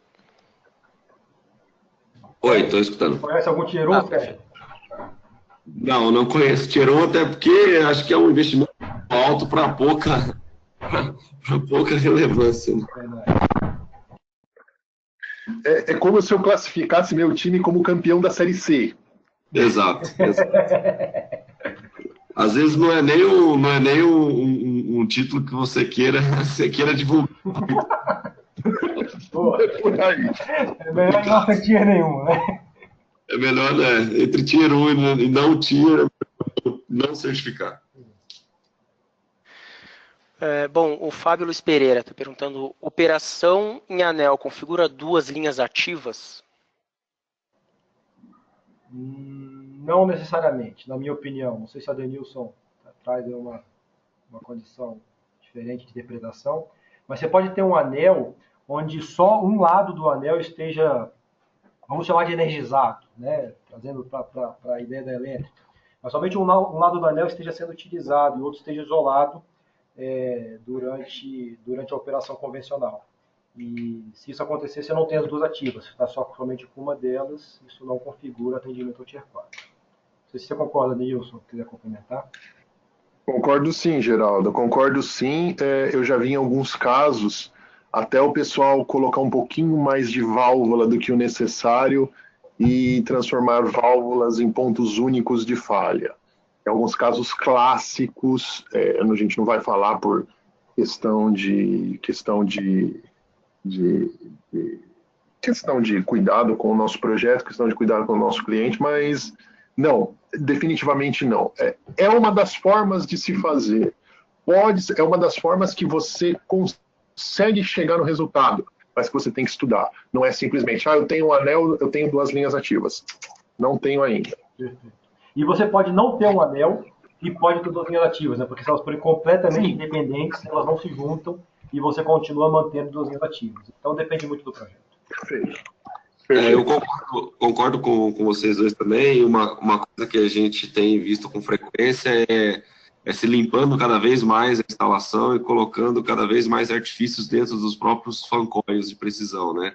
Como equipamentos com dupla serpentina, que é atendido por 2 CGs diferentes, válvulas PCV incorporada dentro do fan coil, ATS incorporada dentro do fan coil, tudo isso para deixar a instalação cada vez mais limpa. Isso está sendo muito comum, muito comumente utilizado. Perfeito. O Bruno Pacheco Silva perguntando se tem algum data center Tier 4 no Brasil, né, levando em consideração que para cada região a concessionária de energia é uma só, resultando em apenas uma fonte de energia e provavelmente um caminho de distribuição. Se sim, como contornaram esse problema? Posso responder? Vou responder. Temos sim. Data Center Santander Campinas. É Tier 4, sim. Existem algumas interpretações. Essa é uma interpretação de divergência da TIA 942 e do Uptime Institute. Por quê? Porque o Uptime Institute ele vai me falar o quê? Eu preciso ter 2 fontes de geração redundantes. Fontes de geração significa eu tenho uma usina de geradores, ou tenho mais de uma usina de geração de energia e a rede. Eu tenho uma usina de geração de energia a diesel, uma usina de geração a gás. Eu tenho 2 usinas de geração a diesel. Ok.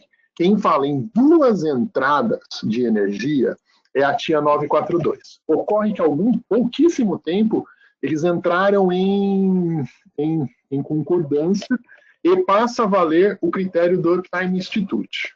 Então, temos um Tier 4 no Brasil, é o Data Center do Santander, algumas outras empresas estão em projeto, tal, mas temos funcionando com operação certificada e com esse problema contornado assim. Eu tenho 2 gerações de energia, 2 usinas geradoras. Perfeito, eu concordo e, inclusive, conheço um outro data center que está em processo de certificação Tier 4 e o que o Adenilson colocou é bem, acho que é bem por aí. Eu iria um pouco mais a fundo, Adenilson, não sei nem se você concorda, mas a minha interpretação é que o Uptime sequer considera a concessionária de energia como uma fonte de energia. Ele fala que você pode utilizar. Perfeito. Você pode até utilizar, mas você tem que ter 2 fontes de geradores de energia próprias, né? O seu sistema de geração tem que ser redundante, independente do que você recebe de fora. Então, se você quiser comprar energia de fora da concessionária, ótimo, é claro, isso é bem por padrão, mas, além disso, você tem que ter o seu sistema redundante interno. Perfeito. O Paulo Ferreira está perguntando, em meu data center não tenho desumidificador. Deveria aumentar ou diminuir a temperatura do meu data center, sabendo que a minha umidade fica próximo de 70%? E aí, Denilson? Eu acho que você deveria contratar um gerenciador térmico. Eu acho que na termométrica e ver se a temperatura com a umidade que você tem fica dentro daquele range do guideline.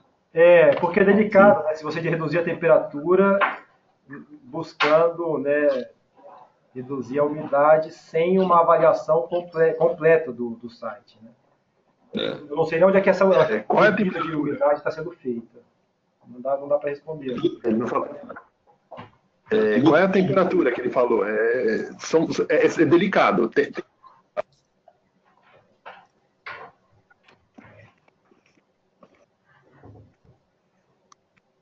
Eu sugeriria uma análise mais profunda para responder a pergunta.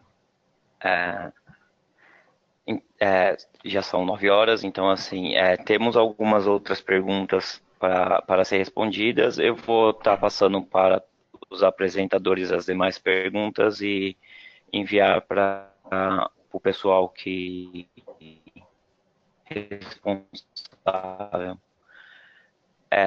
Então, de agradecer a todos os palestrantes e a todos os convidados pela presença. Queria saber se os palestrantes têm algum último comentário. Agradecer a todos. O único comentário Geraldo, Adenilson, Sérgio. Agradecer a todos pela paciência e nos colocar à disposição para as demais perguntas ou qualquer outro tipo de apoio, caso seja necessário. Eu vou na linha do Geraldo, agradeço a todos, muito obrigado pela paciência. E esse é o... A gente vara noites falando sobre ele. Obrigado aí, pessoal, pela paciência aí, por aguentar ele algumas horas.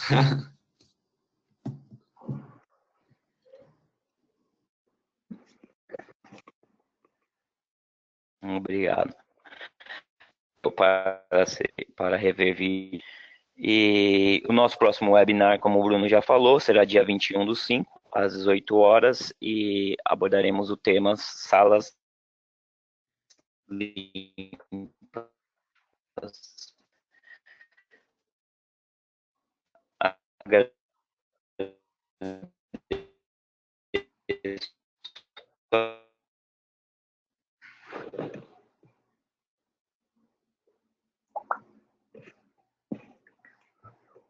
Bom, pessoal, o Fabiano parece que caiu, mas então eu reforço o agradecimento em nome da Ashley, do IE Brasil da Ashley, e ficamos aguardando a todos no próximo webinar Salas Limpas. Um grande abraço a todos, uma boa noite. Valeu.